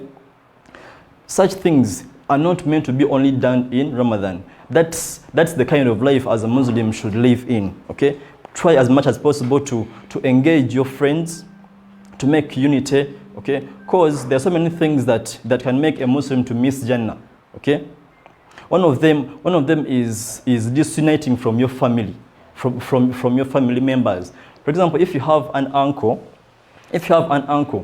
that is maybe far away, and for you, you're saying that uncle is far from me, I hate him, I do what, okay? Such a small thing, you may see it as a small act, but your Jannah is at question, okay? So for Ramadan, someone can try as much as possible to hide that, okay? To bring all of the family members together, okay? Just for a dinner, okay? As a Muslim, that should be your daily doings, okay? As in like, do it every day, a month, as in like you'll see that even that friend of yours or your family member of yours that had a grudge on you could at least try to do what? To see the better, to see the better you, okay? The other one is that in Ramadan, everyone is mindful of what they are doing, okay? As in like, when I do this will happen. Because in Ramadan we see that so many people ask, as in like, if I do this, will it spoil my fasting? Okay, if I do this, as in like, how is it ruled in Islam? Okay, as in like, people are always mindful. That should be the daily life of a Muslim. Okay, just be mindful of what you're saying, of what you're doing, of what you're saying out to your brother. Because what you're saying out to your brother might be a reason for you to enter either Jannah or Jahannam. Okay. The other thing is that in Ramadan, there are so many things that we do that can help our Muslim brothers to gain rewards. For example, we pray Taraweeh. This Taraweeh as a Muslim can build yourself as in like in terms of Salah. Okay, if you've been praying, let me say only the obligatory prayers. Okay, if you come as in like every day of Ramadan and you pray the Taraweeh, it will at least encourage you and make you stronger. At least as in like after Ramadan, you'll try as much as possible to pray the Qabliyas, okay, and the Ba'diyas of the what? Of the obligatory Salahs, okay. The other thing is that, okay, now I beg to submit. Assalamu alaikum wa rahmatullahi wa barakatuh. Assalamu alaikum wa rahmatullahi wa barakatuh. Mirundi Arafat are my names. I'm going to talk about a theme of Ramadan, a holy month, as an opportunity for dawah workers to transform people to the better. Thank you very much. You have 7 minutes to talk about that theme. You may start now. All praises are due to Allah, the most gracious, the most merciful. May He bestow His peace and blessings upon our beloved Messenger Muhammad sallallahu alaihi wasallam. If I'm to break down the theme in layman's English, the content in the theme, we have Ramadan. What do you understand by the term Ramadan? Ramadan is a holy month, the 9th month in the Islamic calendar, whereby it starts by the appearance of the crescent moon and ends by the appearance of the crescent moon. Relating to this, the Prophet sallallahu alaihi wasallam said, "Sumu li ru'yati wa afturu li ru'yati, fa in dhumma alayhim fakmilu iddata Sha'ban 30." Therefore, that's all about the holy month of Ramadan. Fasting is not only an act that happens in the month of Ramadan. There are many other acts that happen in that holy month of Ramadan. If I'm to talk about da'wah, what do you understand by the term da'wah? Da'wah is an invitation, a call towards the truth. Therefore, relating to da'wah workers are those people who call people towards the truth. When I'm to talk about transform is change. How can a da'wah work make people transform or change towards the good? When I'm to talk about people are not only the believers or the Muslims, but people are the all human beings. So, relating to the theme, how can Ramadan act as an opportunity whereby how can it act as an appropriate time or an appropriate time for a da'wah worker to transform the believers and the non-believers towards the truth? So I'm going to air out some views on how da'wah workers can use Ramadan as an opportunity to transform people towards the truth. My first point is going to be about education and understanding, whereby a da'wah worker should promote education and understanding. As you, a da'wah worker, organize different seminars, teach the people, irrespective of whether he is a Muslim or a non-Muslim, but so long as he is a youth, as the theme states, or he or she is a person, teach them how to transform. For example, within those seminars, you can teach morals, you can teach about morals, you can draw examples from different caliphs, different prophets, because even in the Quran, Allah said in Surah Ahzab, لَقَدْ كَانَ لَكُمْ فِي رَسُولِ اللَّهِ أُسْوَةٌ حَسَنَةٌ لِمَنْ كَانَ يَرْجُو اللَّهَ وَالْيَوْمَ الْآخِرِ. Whereby, he encourages us to copy from the Prophet good morals, those who are willing to go back to their Allah. So another point is about fostering unity.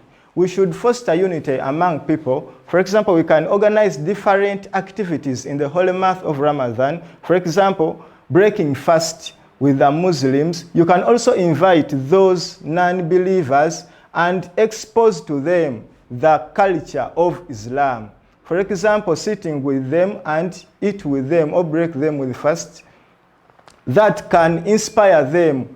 It can inspire them to believe due to that culture of Islam. With that point, Allah said in Surah Hujurat, "Innamal mu'minuna ikhwa."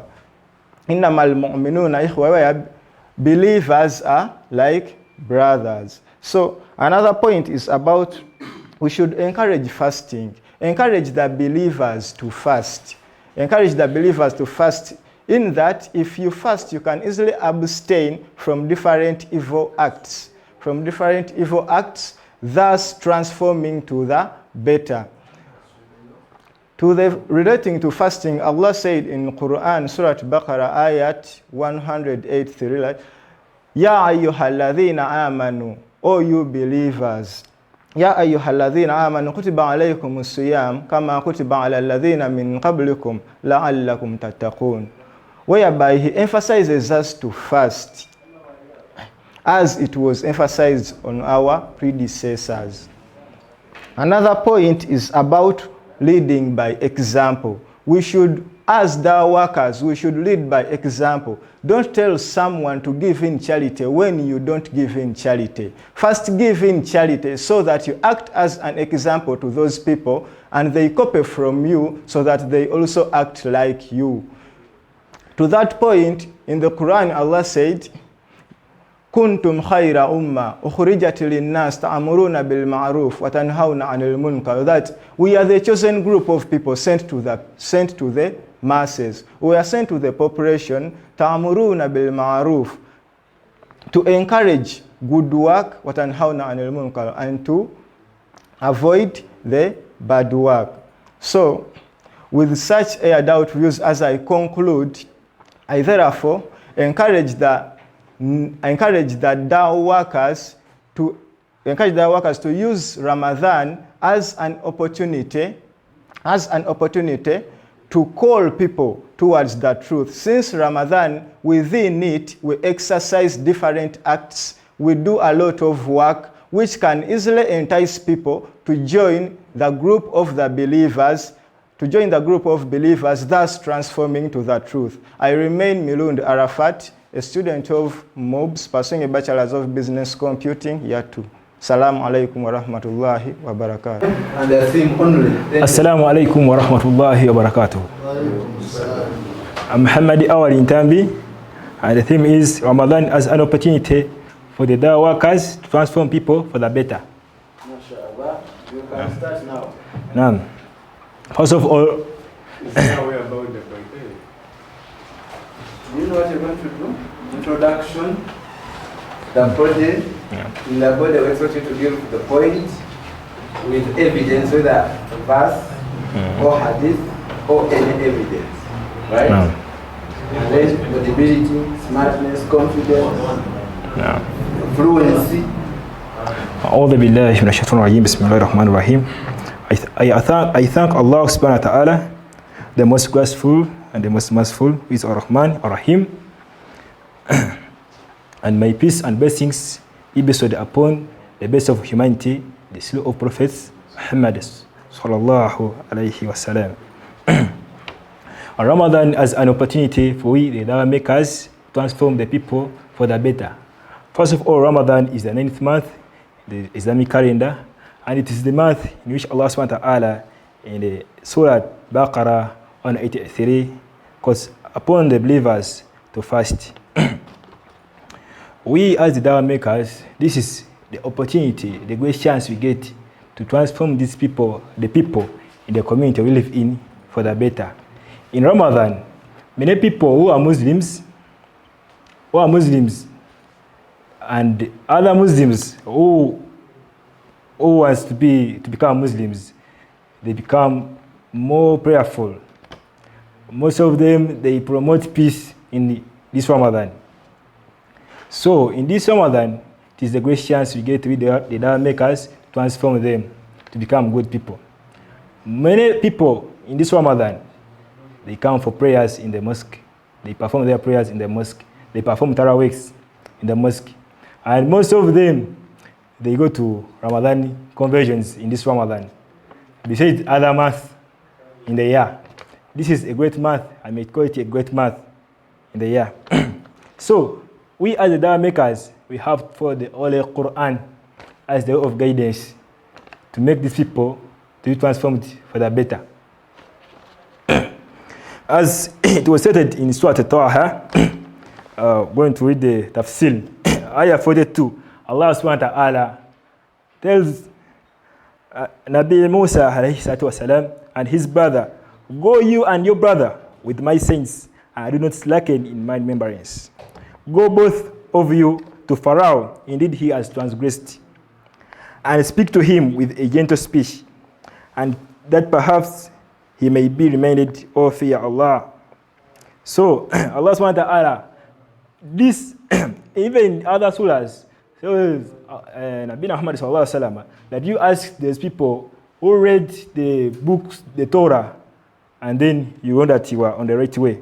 So we have to read this Quran, the tafsir. Most of us, we don't know the Arabic, so we read the tafsir, and we know what should we do, so that we can transform many people for the better. So First of all, we do what we call person outreach.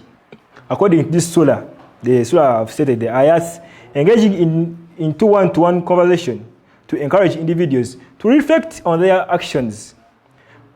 Whereby this will help people to reflect on their actions. Such as those people who are thieves, most of the time they are in backbiting, to reflect on their actions.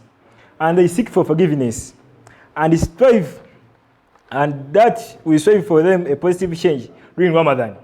And when the person becomes used to seeking for forgiveness, reflecting on his actions in all of the 30 days of Ramadan, after that Ramadan, by Allah, he will become a better person. So, person outreach is better. And here, we reflect back on the, we call our Prophet Nabina, Nuhu alayhi salatu wasalam, where he reached most of the people for 900 years, telling them that, hello, come to Allah. Most of them they refused, and a few accepted the call. So we should use personal outreach in public, use private and the public ways. Yeah, in this, when we are telling them to seek forgiveness for Allah, we tell them about, because it's Islam, it is a practical religion.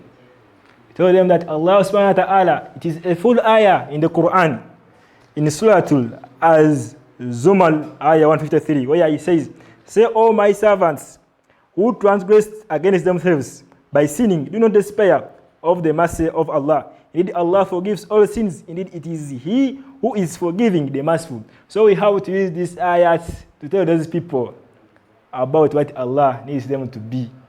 Because if a person who has been ever long doing the other math, if he hears this ayah, by Allah, can say, Allah is the most merciful, is the Al-Rahman Al-Ghafal, the constant forgiver.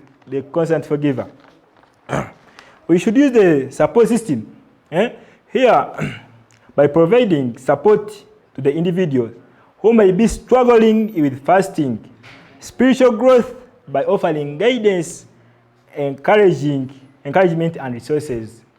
Yeah, here we call in this Surah Al-Abasa, where Allah subhanahu wa ta'ala was talking about the prophet when he was talking with the big men in Medina. And there was a person who was in need when his spiritual growth was low. He wanted to talk with the prophet so that he may increase his spiritual growth. So we should put emphasis on these people so that they increase on their spiritual growth. How can we do it? These people, to increase their spiritual growth, someone may be there when he knows that in heaven, in the Jannah, there are only ladies. And most of the people in this Uganda know that in the heaven, Jannah, there are only ladies. But in Suratul Ghashiyah, ayah number 10, Allah subhanahu wa ta'ala says, in an elevated garden. In ayah number 12 says, within it is a strong spring, and the carpets are spread. Wallahi, if this man, the Muslim, hears about these ayats, wallahi, he can change. And the second of it, we do online campaigns, maximum using of the social media and digital platforms by sharing the inspiring stories, reminders and resources, telling them the source of the Thamud, the source of the Ad, the source Nuh and his people, of the Fir'auna, and the community engagement, organizing community events such as the Iftar, the Ramadan conversions, so that those students. Assalamu alaikum wa rahmatullahi wa barakatuh. Yes, my name is Kayondo Juma, a student from Chambogo University, Bachelor of Industrial Engineering and Management. The theme for today is as a Muslim da'wah or as a Muslim leader, how can I help another Muslim youth, for example, who went astray, to come back to a righteous path? My points are brief, but I'm going to begin with the listen. Name and theme only. Come on. What's the theme again? The theme it is how to transform the misled Muslim onto a righteous path. Basically. It's what personally is what I understood. Okay. Mm. So you have where the introduction should show us whether you understood the thing, and then the body shall look at the points you give. You should have either a verse or hadith or an example in daily life. Body language, smartness, audibility, fluency, flow of words, and then confidence. You may start now. My point number one is listen without judgment. At times, these misled youth, they just require to be like guided. For example, I have a friend of mine. He's called Tasha. He's a boy. Actually, he's a man. But I came to find out that this guy is a gay. Yeah, he stays probably there at Tintinda. But if someone out will just judge this guy out of the blue, that Tasha is a gay, blah, blah, what, and what. But from what I analyzed from Tasha, told me that, you know, Juma, I have reasons as to why I was taken to South Africa. The conditions were harsh for me, so I ended up being what? Being a gay. So that's my point number one. I listened to this guy. He never changed, but at least slowly, I know with the time, Tasha will come back onto the righteous path. My point number two, offering guidance. Offering guidance, this can be done through sharing some Islamic teachings and principles. For example, by the use of our trending videos for our sheikhs, for example, Sheikh Chiti, Imam Cheyune.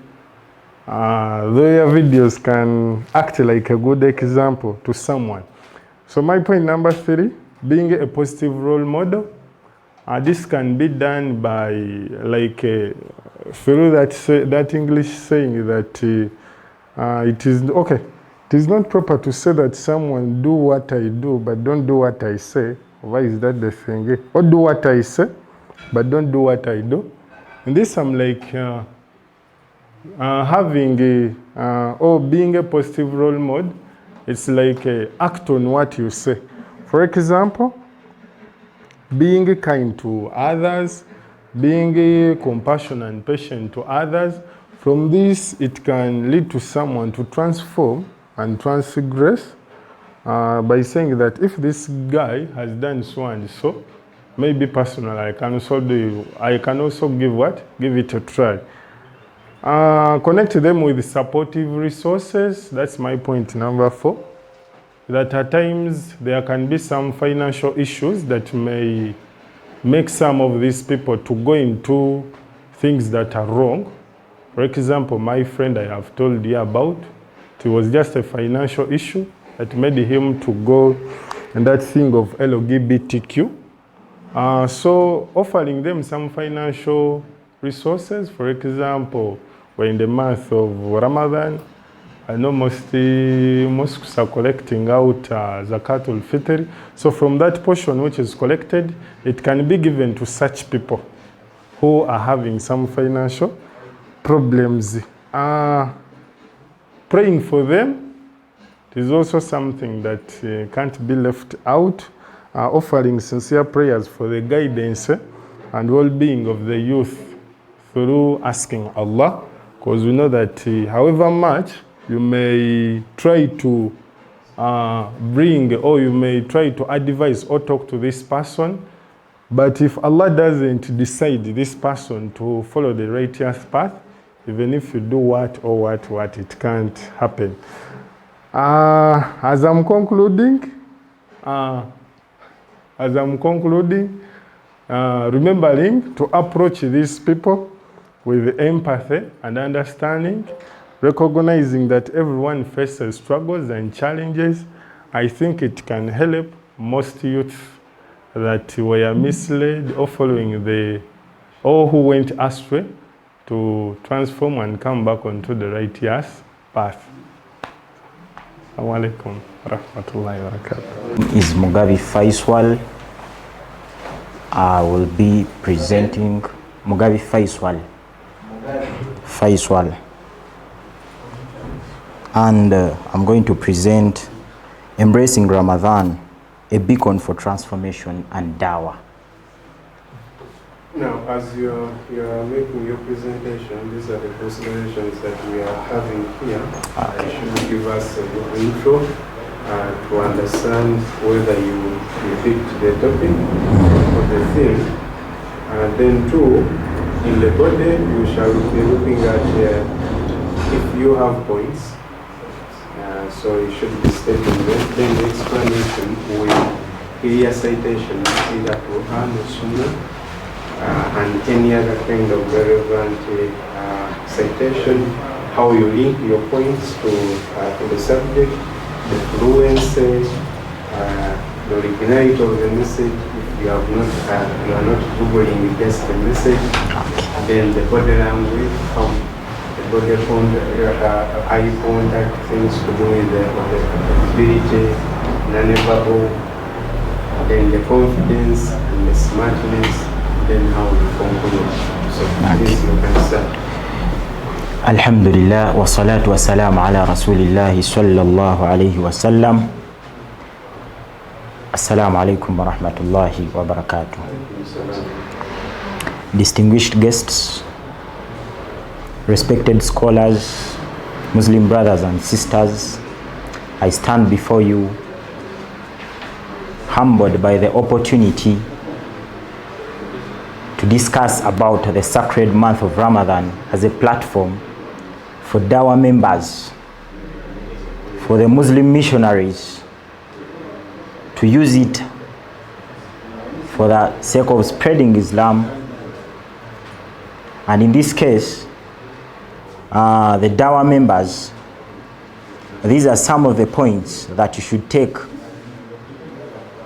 and use them in this month of Ramadan to spread the word of Islam and to attract the non-Muslims towards converting to Islam. One, as a da'i, you must make sure that your personal conduct is very okay according to the society that you live in. As a da'i, the Prophet was told, sallallahu alaihi wasallam, by Allah in the Quran, that he has the best conduct of all people. And we know very well that the Prophet is our role model. Everything that you do as a Muslim, you should reflect upon the Prophet.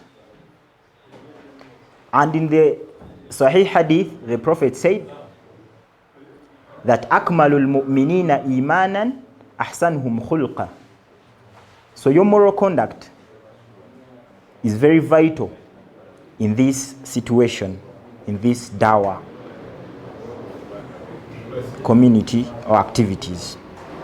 Number two, you should know that people are receptive in the month of Ramadan. People are ready to listen. People are ready to learn their religion. This is where you will see that on social media, people will be posting memes saying that, I didn't know you were Muslim, those funny memes. And this is when we get to know that some people are Muslims. They go to mosques, they pray, and they are ready to listen to anything in this month. So, as a da'i, use this opportunity where people will give you ears, people will give you attention.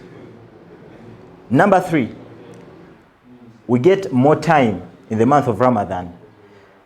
You will find that people in the month of Ramadan, they will not be taking lunch. So, you use that time.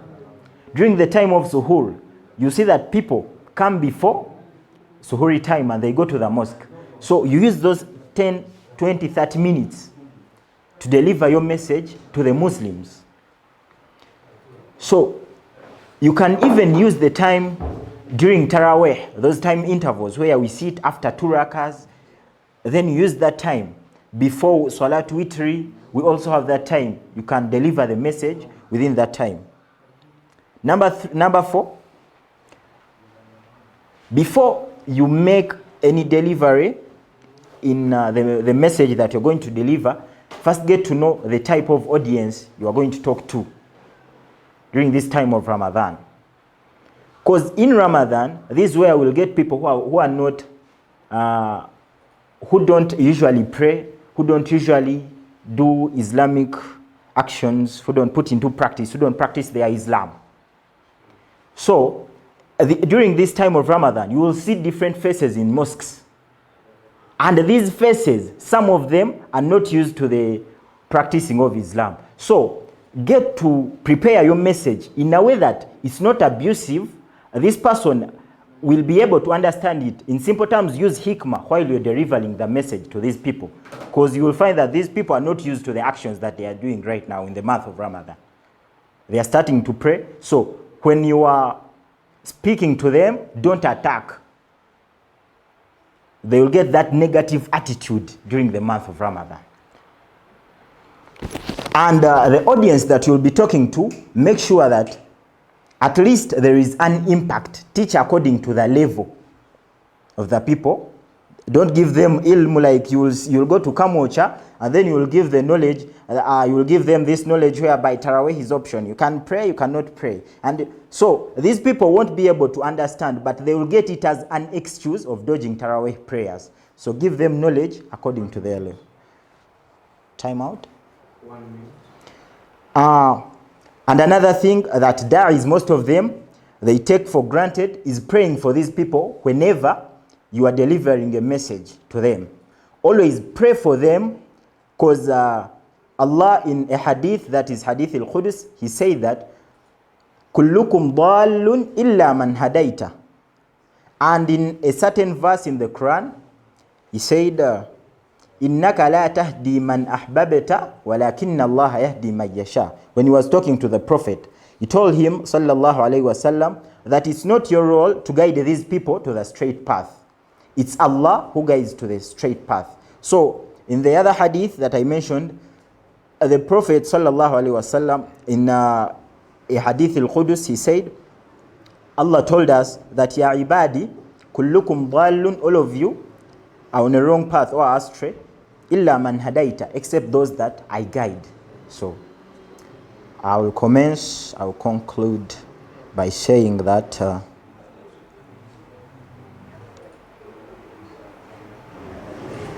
Jazakumullahu khaira for your attention, and may this month of Ramadan be a source of immense blessings, and may Allah help us in this job. Wa hadha, assalamu alaikum wa rahmatullahi wa barakatuhu. Yes, my name is Chiwuruka Arafat Waida. Chiwuruka Arafat. Chiwuruka.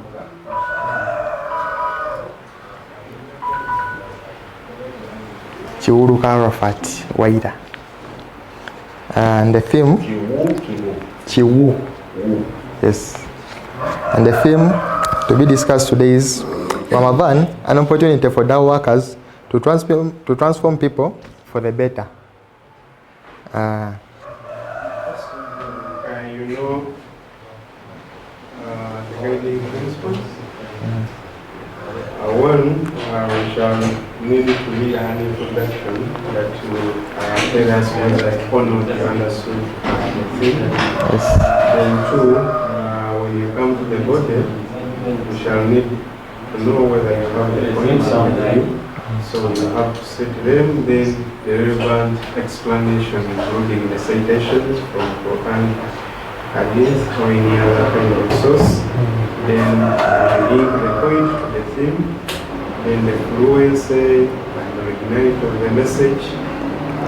Then we shall be observing the body language, audibility, then things to do with the confidence in which you are speaking, the smartness, and how we conclude. So you can start. You have 6 minutes. Okay. Bismillah wa salatu wa salam ala rasulillahi sallallahu alayhi wa sallam. About the theme, Ramadan, an opportunity for dawah workers to transform people for the better. As we know, Ramadan is one of the sacred months on the Islamic calendar, and it is the 9th month in Islam. Ramadan mainly is known as a month of fasting, but there are other acts of worship that are highly encouraged to be done during this month of Ramadan. As dawah workers, there's a verse in Surah Yusuf saying, "Say, this is my way. I invite to Allah with insight, I and those who follow me." So, as dawah makers, we should invite for the sake of Allah.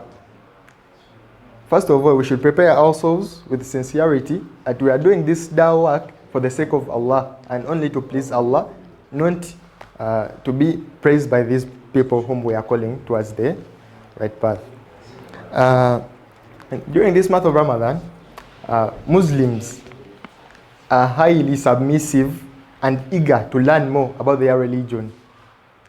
They are highly submissive and they put more effort to search and learn more about their religion. Therefore, we should use this opportunity to extend the religion to these people in a more humble way, that we preach to them in a simpler way that they can easily understand and contemplate about the teachings of the Quran and the Hadith in a way that they won't find them contradicting, in a way that they will find them easier to do, in a way that they will find more ease in the religion, so that they keep on practicing even if after the Ramadan period.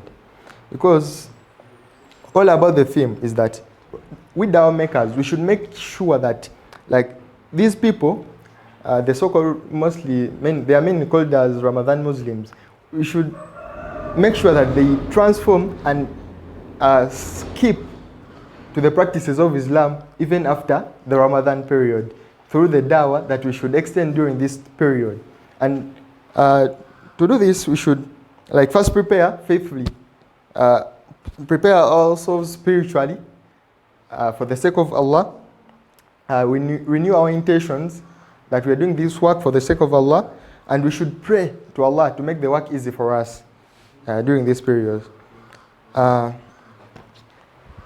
We should have vast knowledge about Islam, relating to the Hadith, the Quran as our main source of guidance.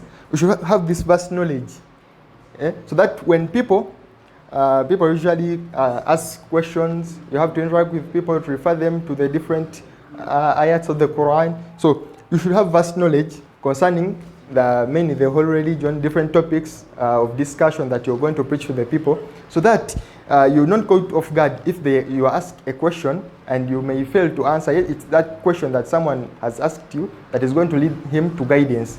If you don't have an answer to that question, then you may end up leaving that person not attended to. In turn, they will not be guided upon that question that they've asked. Remember, the hearts are opened to guidance. Therefore, we should encourage people to increase the remembrance of Allah through the certain practices, the adhkar, encouraging people to do the adhkar after prayers, the morning adhkar, the evening adhkar. For those that don't know, you should reach out to them, teach them slowly by slowly, every after prayer, every after Salatul Dhuhr, Asr, Maghrib. You make a simple reminder to the Muslims so that they can include that teaching into their daily practices, to their daily life, so that they keep on carrying on that practice throughout their lifetime.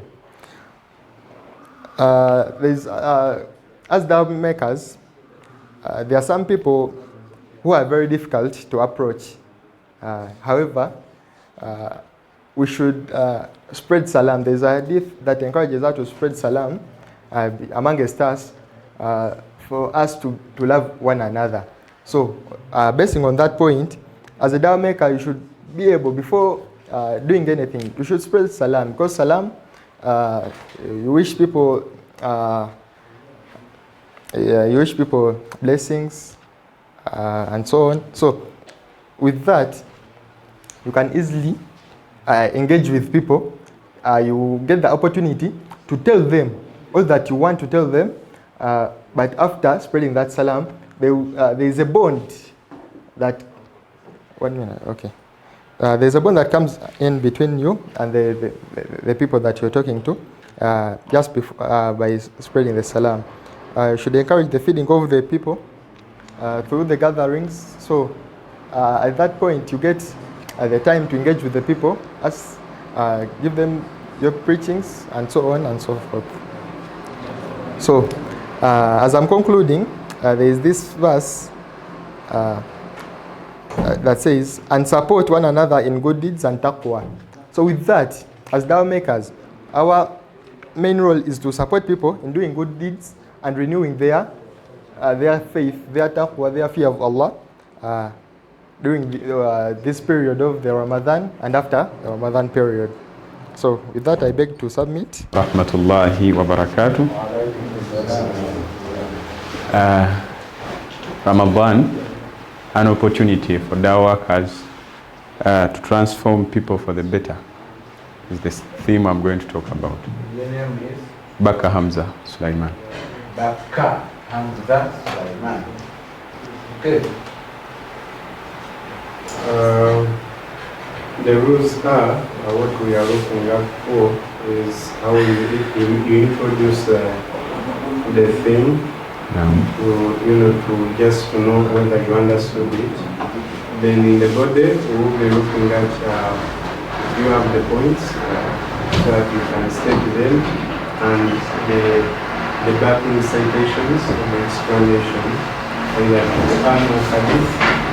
Then how you link your point to the subject, then your fluency in the presentation, the originality of the message, whether it's not just a copy-paste, then the body language, posture, eye contact, activity, then your confidence in what you are presenting, and the smartness, then how you conclude your presentation. So, you have 6 minutes, please, and start. Thank you very much. Assalamu alaikum wa rahmatullahi wa barakatuh. Ramadan, the blessed month of fasting. Today, we explore how this sacred time presents a unique chance for dawah workers to make lasting impact in people's lives. Let us draw some inspirations from the Quran before we delve into the context of our theme today. In Surah Al-Baqarah, that is the 2nd chapter of the Quran, 183, that's the number of the ayah. Allah subhanahu wa ta'ala says, O you who have believed, decreed upon you is fasting, as it was decreed upon those before you, that you may become righteous. Again in Surah Al-Baqarah, 185th ayah, Allah subhanahu wa ta'ala says, the month of Ramadan is that in which was revealed the Quran, a guidance for the people and clear proofs of guidance for the creation. An hadith narrated by Abu Hurairah radiyallahu anhu reported that the Prophet sallallahu alaihi wasallam said, when Ramadan enters, the gates of paradise are opened, the gates of hellfire closed, and the devils are chained. Abu Hurairah still narrates in another hadith that the Messenger of Allah sallallahu alaihi wasallam said, every action of son of Adam shall be multiplied, a good action by 10 times its value, up to 700 times. Allah says, with the exception of fasting, which belongs to me, and I reward it accordingly. For one abandons his desire and food for my sake. There are 2 occasions of joy for a fasting person. One when he breaks his fast, and the other when he meets his Lord. And the bad breath of a fasting person is better in sight of Allah than the fragrance of misk. With that introduction, I want to delve into the significance of the month of Ramadan. The Quran was revealed in this month. Ramadan is when the Quran was revealed as guidance for humanity and mankind. as Muslims, it is where we draw our judgments from. It is where we reflect upon whatever we do, and it is where we get guidance. And also, spiritual intensity in the month of Ramadan is very high. Hearts are open, souls yearn for change, and faith soars. The divine gates of paradise are opened, and the gates of hellfire are closed. And this is the time when Allah's mercy is paramount upon mankind. It is when Allah is very ready to forgive whoever makes application to Him. There are very many dawah opportunities in this month of Ramadan for us as dawah workers. Hearts are ready. The people are ready to receive the message. Today, if you go to the mosque and it is Salat time, previously you could find 4 people on a line, 3 or so people. But today, if you go into the mosque, you may find that people prayed Dhuhr and still kept in the mosque waiting for us to find them there, such that they first takbir or the muaddin finds them when they're in the mosque. So people are very, very ready to receive the message when we are talking to them. And it is a chance for us as dawah workers to utilize when talking to those people. Self-reflection. Fasting encourages introspection and self-improvement. The people, the Muslims and the community are looking into themselves. They are revising their deeds. They are talking to their God for forgiveness. And you as a person who knows some ilm, who is going to talk to them, when you go there, it is very, very obvious that they will receive that information because they are eager to do whatever is bringing them close to their Creator. There are very many forms of dawah. However, I'm going to cite some of the recommendations by the Prophet and by Allah subhanahu wa ta'ala in the Holy Quran. One of them is preaching and reminding. Allah subhanahu wa ta'ala mentions in Surah Ad-Dhariyat, ayah 55. He says, and remind, for indeed reminder benefits the believers. So it is a form of reminding those people that we are doing dawah. We remind them of what Allah tells them. We remind them of what is required of them as mankind, as human beings, as Muslims. And also, community service and acts of kindness are also forms of dawah. Allah subhanahu wa ta'ala says in Surah Al-Imran, Allah subhanahu wa ta'ala says in Surah Al-Imran, that is the 3rd chapter, 110th ayah, you are the best nation which has ever raised for guidance of mankind. You enjoin good, forbid evil, and believe in Allah. For the sake of time, I want to conclude my presentation by reminding all of us that Ramadan is not just fasting, it is rather about transforming lives. Let's embrace this chance to bring people closer to Allah and inspire positive change. وهذا السلام عليكم ورحمة الله وبركاته. Shahid Juma, and the theme Ramadan, an opportunity for dawah workers transform people for the better. Shahid Juma. Shahid Juma.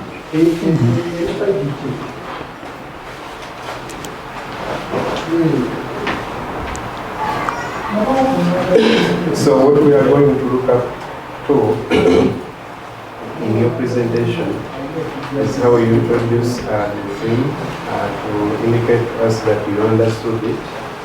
Then in the body of your presentation, we will be looking at if you have the points and you can be able to state them and give a relevant explanation with citations from Quran and Hadith. Then how you link your point to the subject, the fluence in your presentation, the originality of the message, if you are not just spoken and testing here and there. Then the body language, eye contact, we'll be looking at the non-verbal communication that you are using, the audibility, confidence, smartness, and how we conclude. So you have 6 minutes. Present us, so you can start. Assalamu alaikum warahmatullahi wabarakatuh. So, as the topic says, how dawah makers can use Ramadan as an opportunity to transform the people for a better. This is the month of Ramadan where Muslims have the opportunity to create unity and everything. But first of all, I'm going to first talk about the contributions as Muslim we can create or we can make in the month of Ramadan. To be brief, I'll be brief. Then the first one is about making charity or zakah and sadaqah, reaching out to the needy or the orphans, visiting those orphans, for example, those ones in charity places, offering them support through giving them like clothing, donating them with the needs, the food and everything. Then then the second one is about feeding the hungry. This is the month of Ramadan where many children in our societies lack food to eat, and it's a month where they assume that Muslims are kind to other people. So this is the best way to do that is about reaching out to those hungry people through feeding them, so that you can make them be proud of the Muslims in the community and they also take part in the month. Then the second one is about forgiveness and reconciliation in our society. Like forgiving the people who wronged you in the month of Ramadan and reconciling with the family, for example, the family members, if you were not good contacting with the family members. So you reach out to the family members and you reconcile through calling them for iftar, calling them during dark times and everything, calling them through call phones, then telling them how the good of being the best in the good relationship within people. Then spreading positivity. This can be done through our social media platforms, whereby if you are used of not talking positive things, then you have to spread positivity in our phones. For example, if you are good at sharing things that are not Islamic, this is the opportunity for Ramadan where to share more Islamic content on our phones, sharing more positivity, talking good and everything. Then another thing is about visiting the sick. During the month of Ramadan, whether Muslims or non-Muslims, it's our responsibility to visit the sick people in hospitals who are really badly off, those who have got accidents and so on. Visiting the sick helps them to appreciate and also to feel that they are part of the family. Yeah?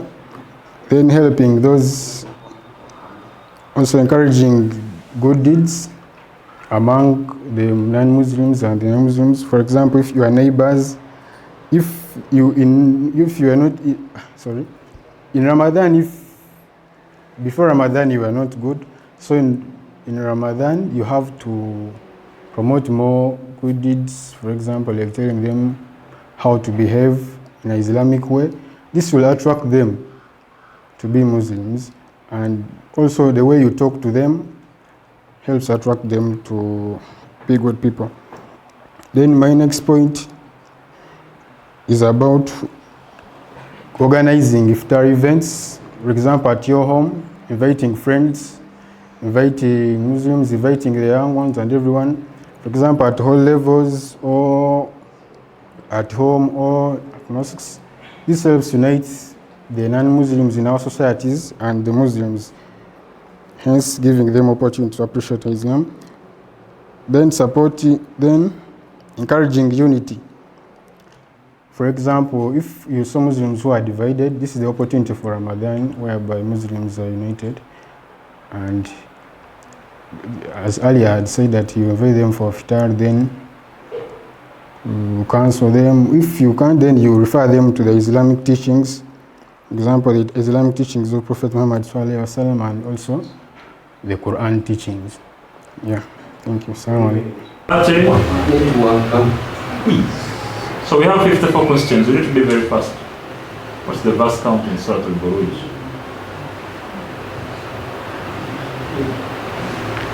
14 seconds left. 12, 11, 10.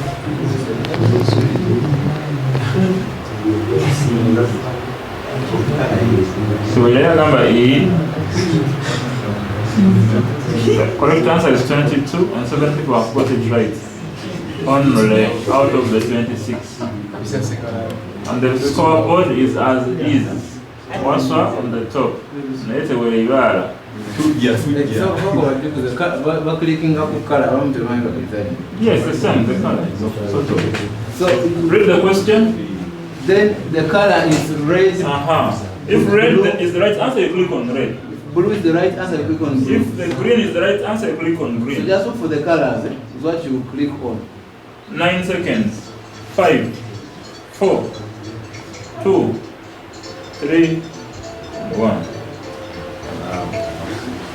12 people have got it right. Personal privacy. Next question. The table is as follows. True or false? The current ordering of the Quran was done by Allah. 15 seconds. You're even rewarded for the speed of the typing, of the clicking. People cannot choose true and false. The right answer is true.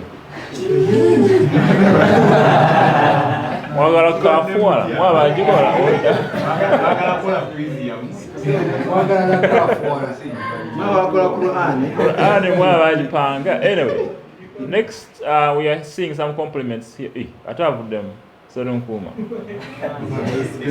Hey, it's the highest climber. Next question. What does the doctor emphasize about the role of knowledge in Islam?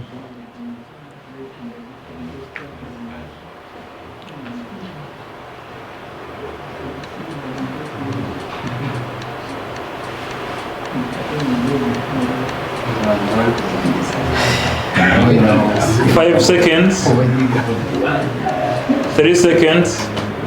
Wow, majority have passed. Let's see the table. Patrice, Umar Musenguzi, you are the highest climber. Tuja. Next question. Surah Al-Alaq, the first revelation emphasizes what?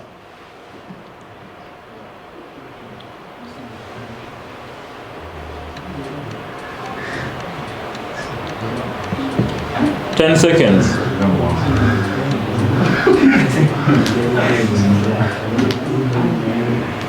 Majority have passed with flying colors, with the exception of one. Others are joining the table, others are leaving. Someone should run after Waswa.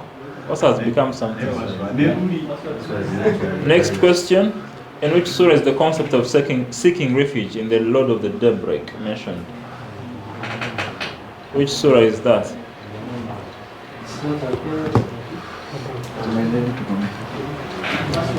Ten seconds.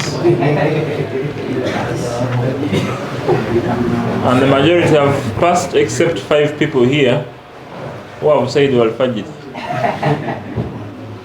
And the table is still as that. Mr. Juma, congratulations. We need to see you on the table. The doctor's explanation of the hadith on backbiting illustrates that it is what? That backbiting is what?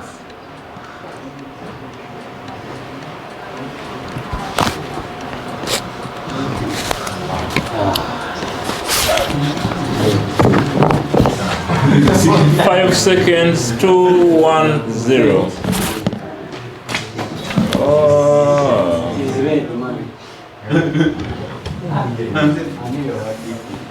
Next. Wow, mashallah. Muhammad Muruga. You have climbed indeed. Next question. Which of the following is not a traditional source used in tafsir?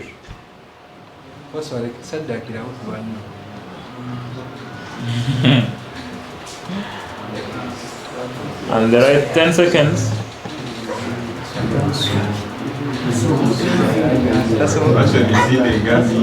And the right answer is that. And Said, you're welcome. Next, which treaty was established a 10-year peace and allowed Muslims to perform pilgrimage the following year?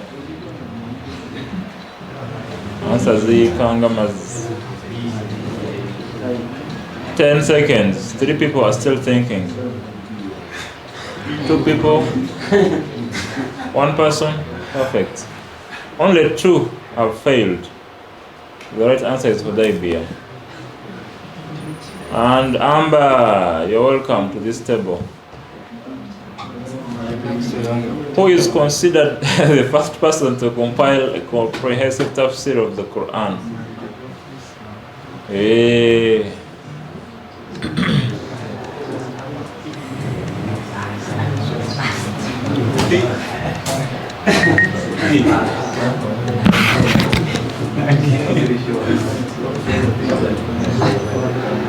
And the right answer is At-Tabari. At-Tabari.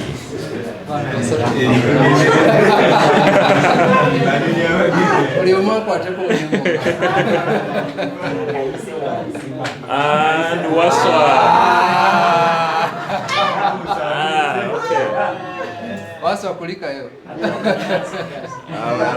Say. Muruga. Who was the first person? We are now into hadith, I think. And the Sirah. We're done with tafsir. Who was the first person to embrace Islam according to that book?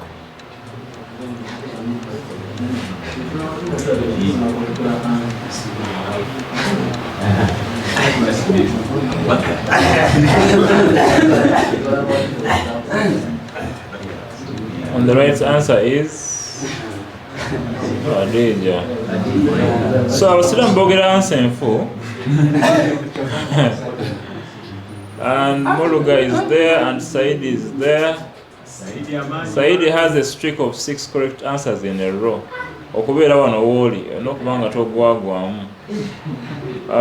One thing I wanted to say is that the questions are combined. Tafsir, Hadith, Sirah, so they are mixed up a little.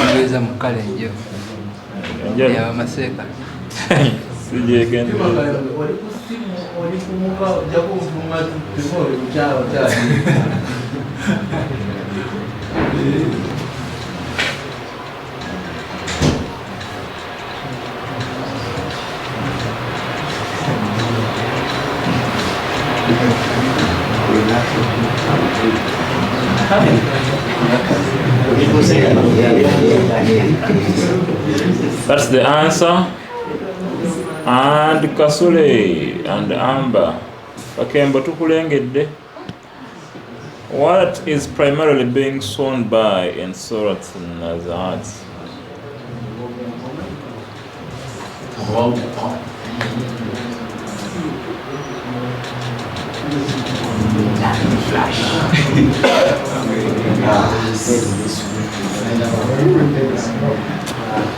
Waliwo omu yekka wakanye ebana ababiri bano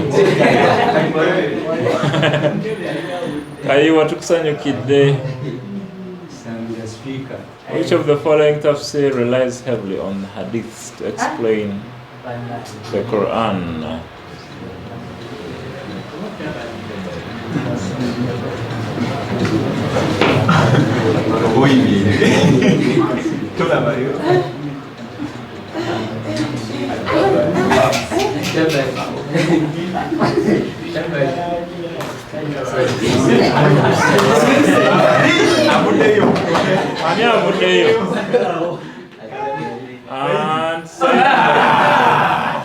Mwategedde mutya ekintu ekyo? Mukitegedde mutya Tabari?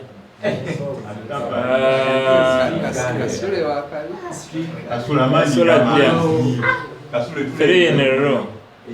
Yalla yalla. Next, which chapter of the Quran is said to have been revealed that indicates the completion of the religion of Islam?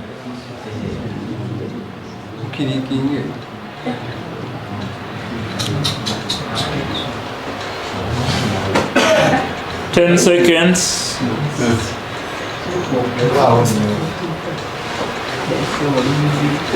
laba abagala okuwakana abawakanyi babiri bokka wono wano agambye asiri ne bakara. Next, the table is boring for now. Naye bakka naye avuddeyo wono 5 correct answers in a row.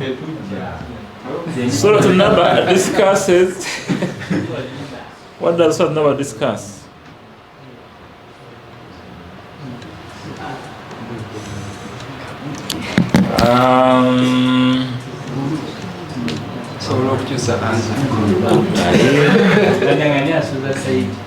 Two seconds. 4 have denied. Kasule.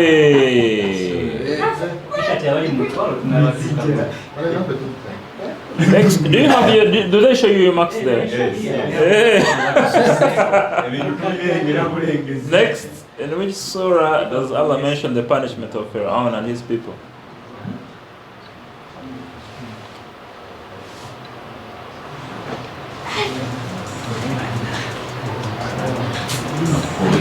Kaiwa. 5 seconds.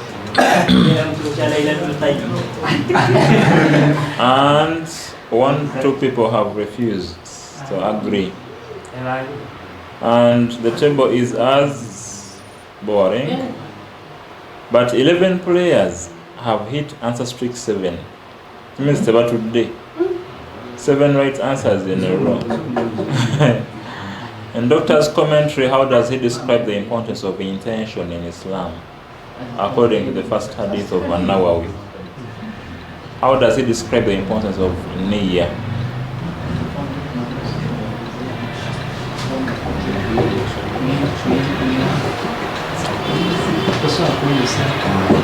$15 seconds. Wow. Watch copy a jumbo.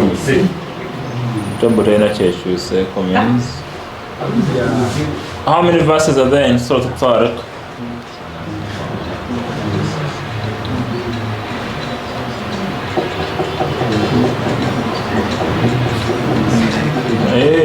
Fani yeyo nga mwadile se wala fedlu wana mubio melima vyocha sisi weda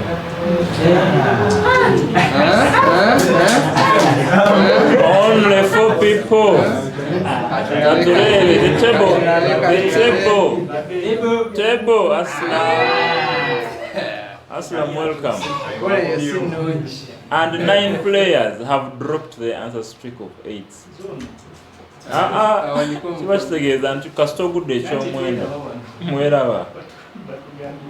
Next, which surah emphasizes the concept of the fearful calamity?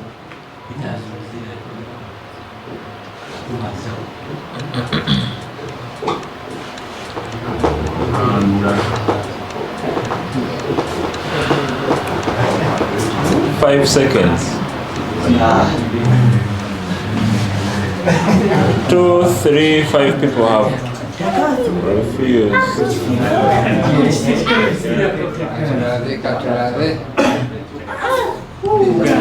Seka lala. Zudange nganye mkatono na yemo mwitse Muslim. Let me first inquire here. Nzo kujja wese.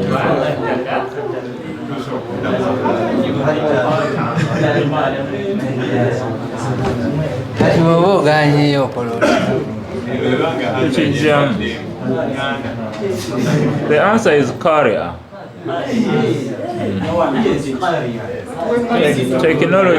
Technology alimu error. We shall adjust that after the quiz.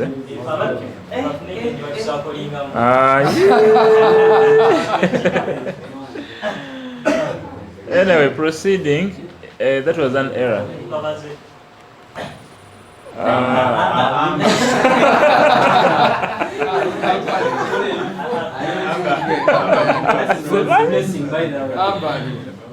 The primary message of Takathur is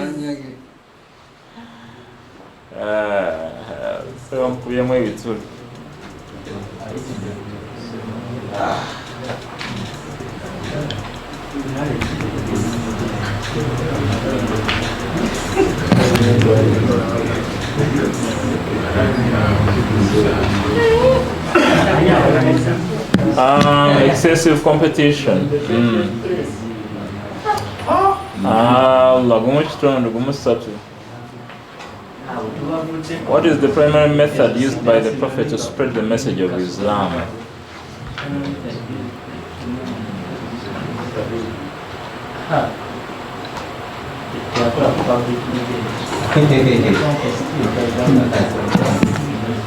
For 40 years.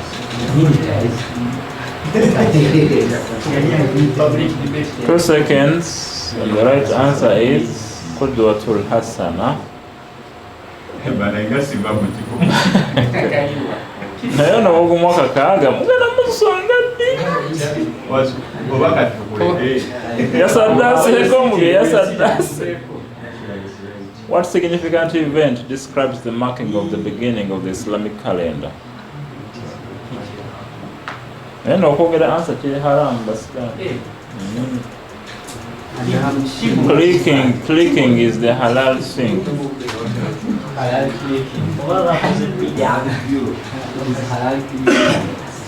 1 second, and the answer is okujjako bana babiri bwe bagamba nedda.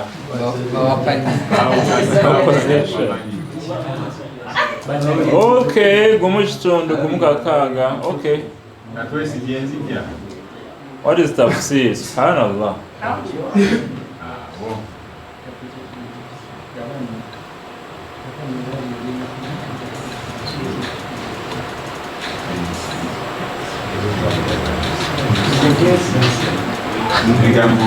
And finally, the right answer is exege.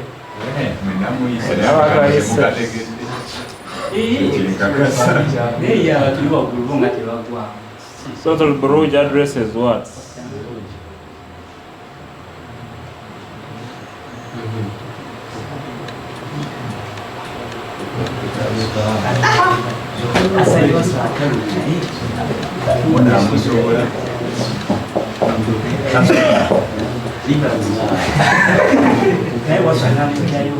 The story of the people of the trench.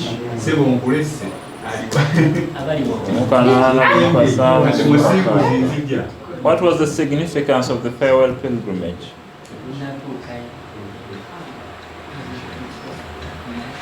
Feel free to answer it. I'm not sure kubanga yatugenda ku assessing group per group.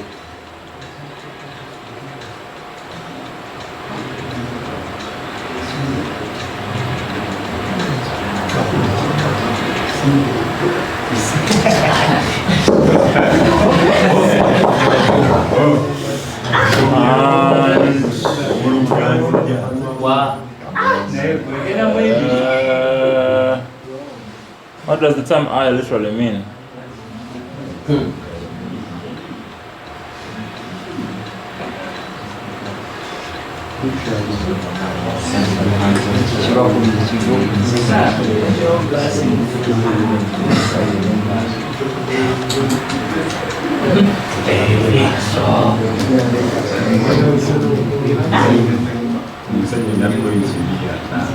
Sorry.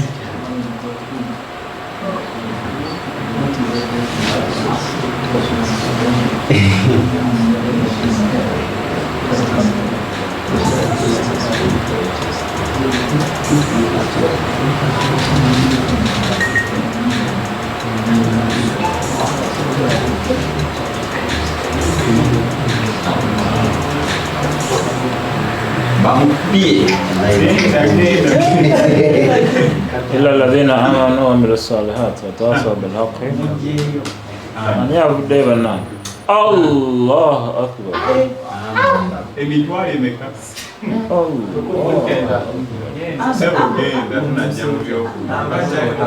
Which surah is known for as the heart of the Quran?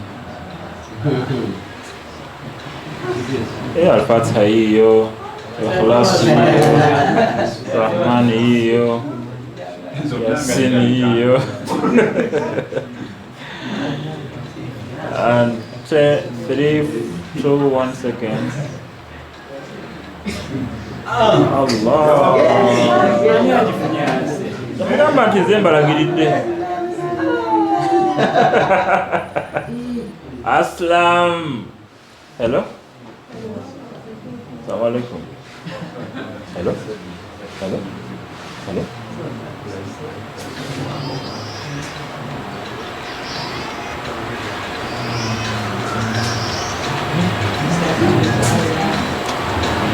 And the right answer is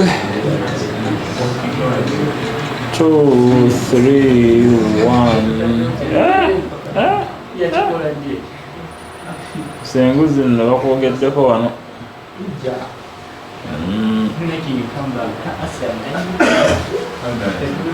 How does the doctor interpret the concept of haya or modesty?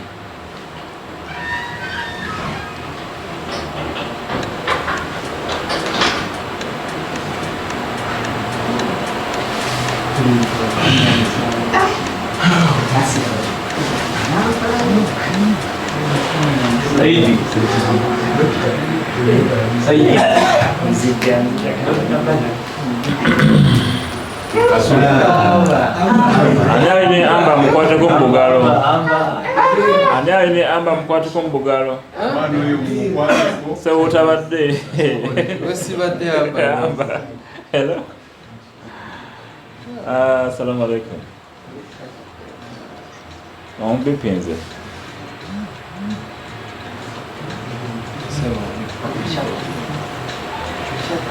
Hello?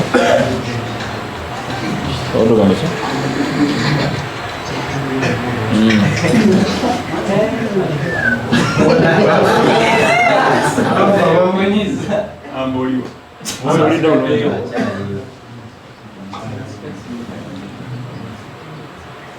Sorry, Jay?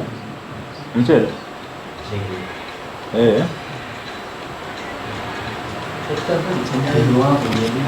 Karibu.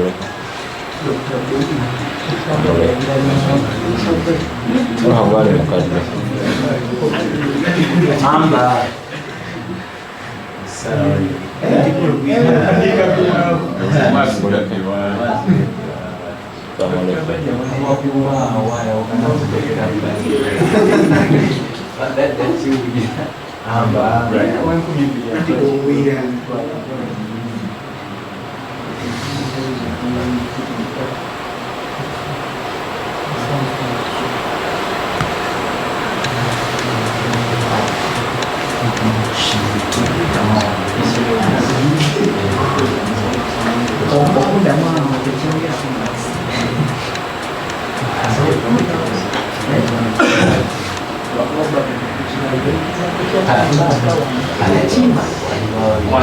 Mboirayo nnyo.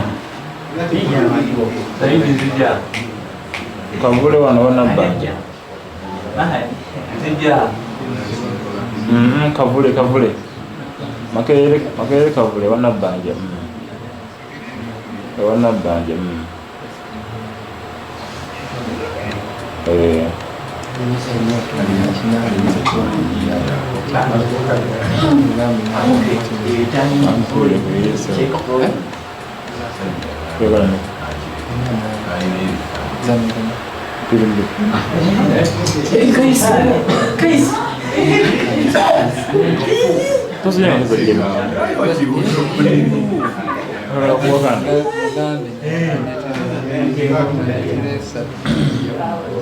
Satu watu mnyanyoro nati ndio soko mnyanyoro gamba ndio microphone kwa kabisa sasa mshari bado kwa kabisa mshari bado yalo tu sampa kwa nyane sasa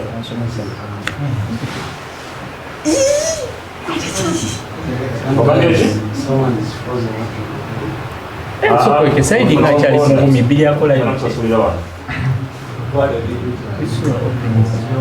Na mwe kwa mbili kazewa.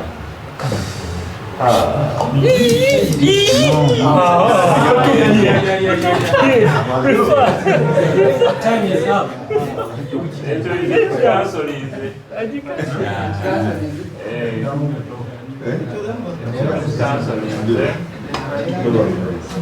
Mulimu abantu abanyize ansanga tebagenderedde nagenderera tubadde tugimanyi newo tujja mu tulo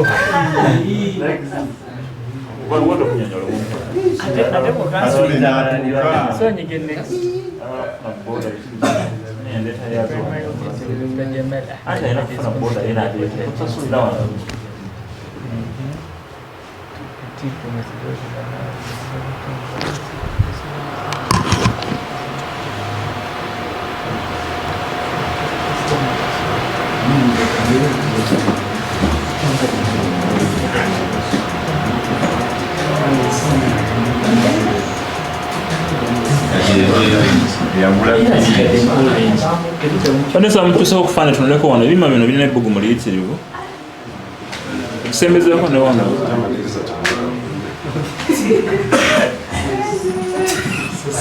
Arafat bakwongeddeko wano birungi byereere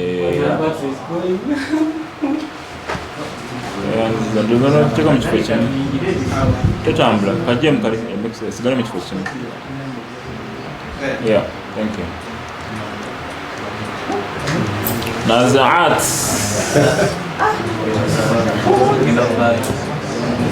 Spanya mulimu ababivuddekedda.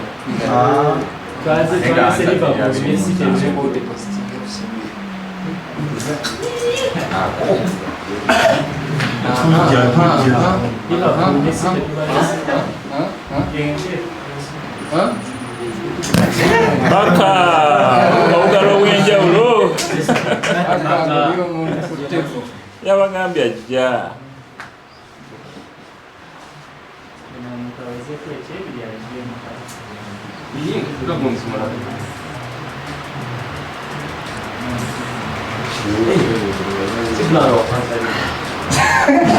wandi sifuna obundi ansiri obwolina obuzibu ne machine obwolina ekizibu ne internet yobuza oteka ogenda olina ofuna gamusekalako wabodawo sekalaina waboda wanaliwanako musindika tali yetuuse. How many questions? No one answered. Generally, situation tetukibala definitely. Never wonder that about your sons. 54, 42 out of 54. It means we are in.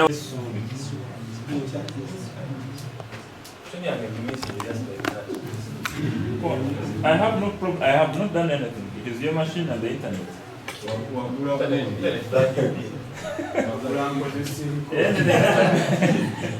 Anything that happens between you and the quiz is the entire machine and the internet.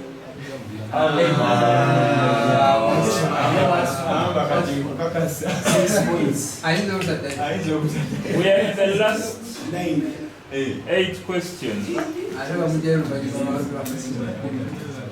Why? It gives up to let's بدعة.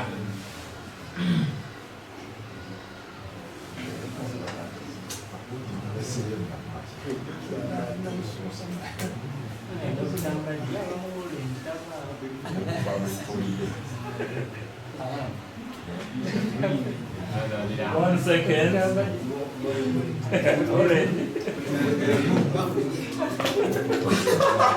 Said you will come back. Allah. The last 10 questions.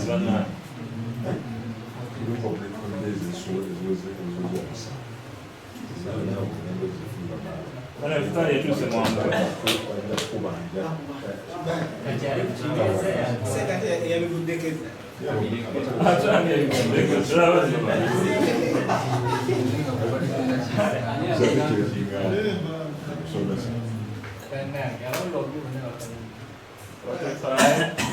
difference between tafsir and ta'wil. What is jihad?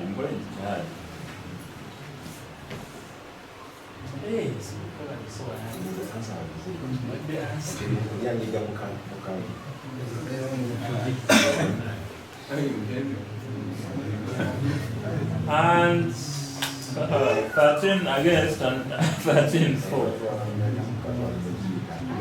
And Mugabe bakumugiteko ebirungi wano. True or false?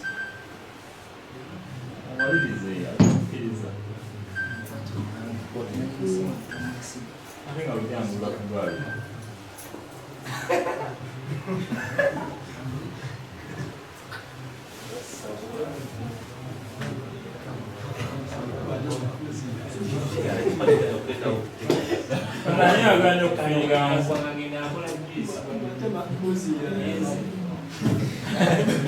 Hey! ما هذا؟ عرفات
Five more questions.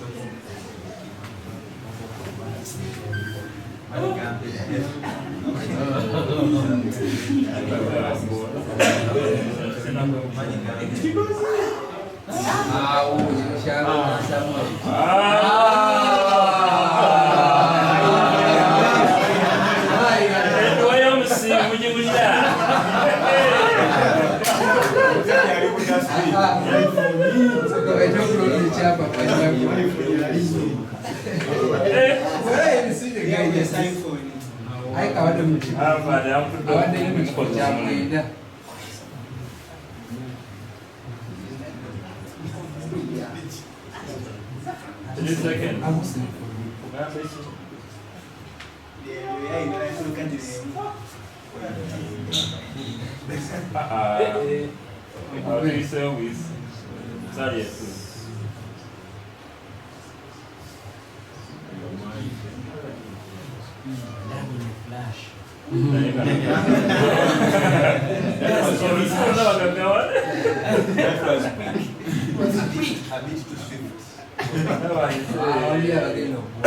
Sure. That was so close. That's okay by me.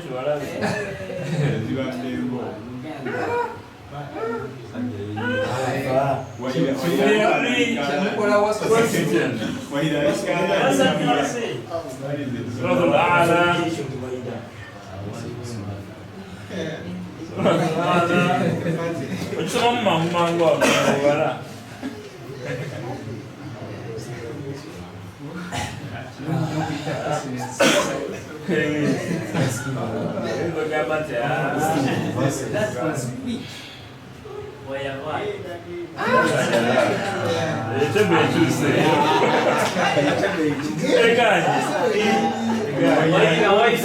Second last.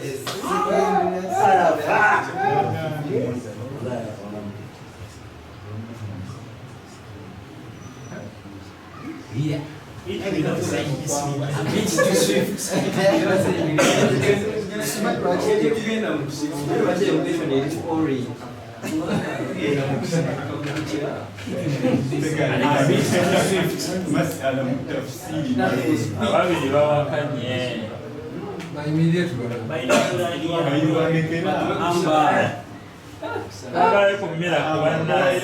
Zambia, we're recognizing the presence of Zambia.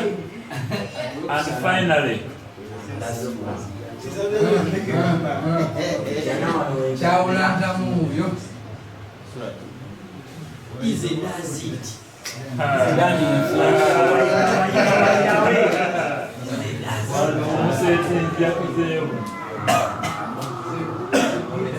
what was skipping it? General performance, we're going to go to cohorts.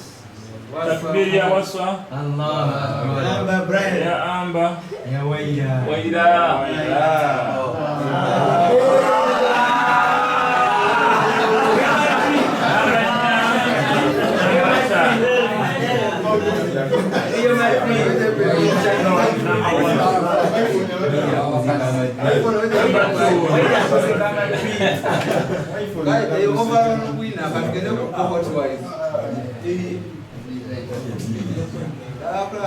Iyo umuntu abadde yeebuuza nti nga seeraba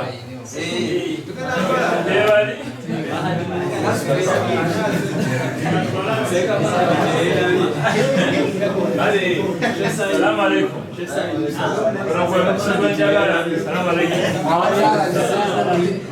Abatalabiseeko nogwe mukisa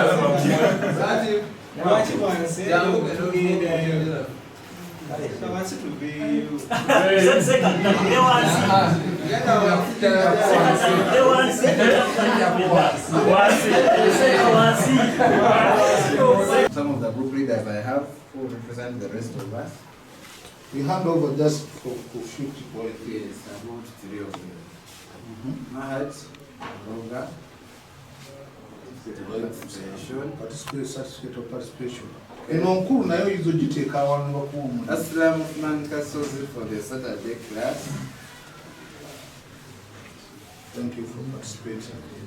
Where's Chiza Sharif for the year 1 cohort? Sorry, cohort 2. Come this side.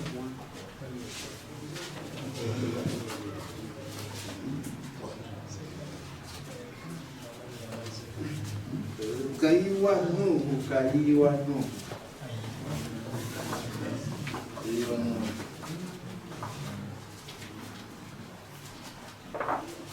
And finally, Waswa Muhammad Kaswapi. So the others, inshallah, shall get them when the competitions are ending.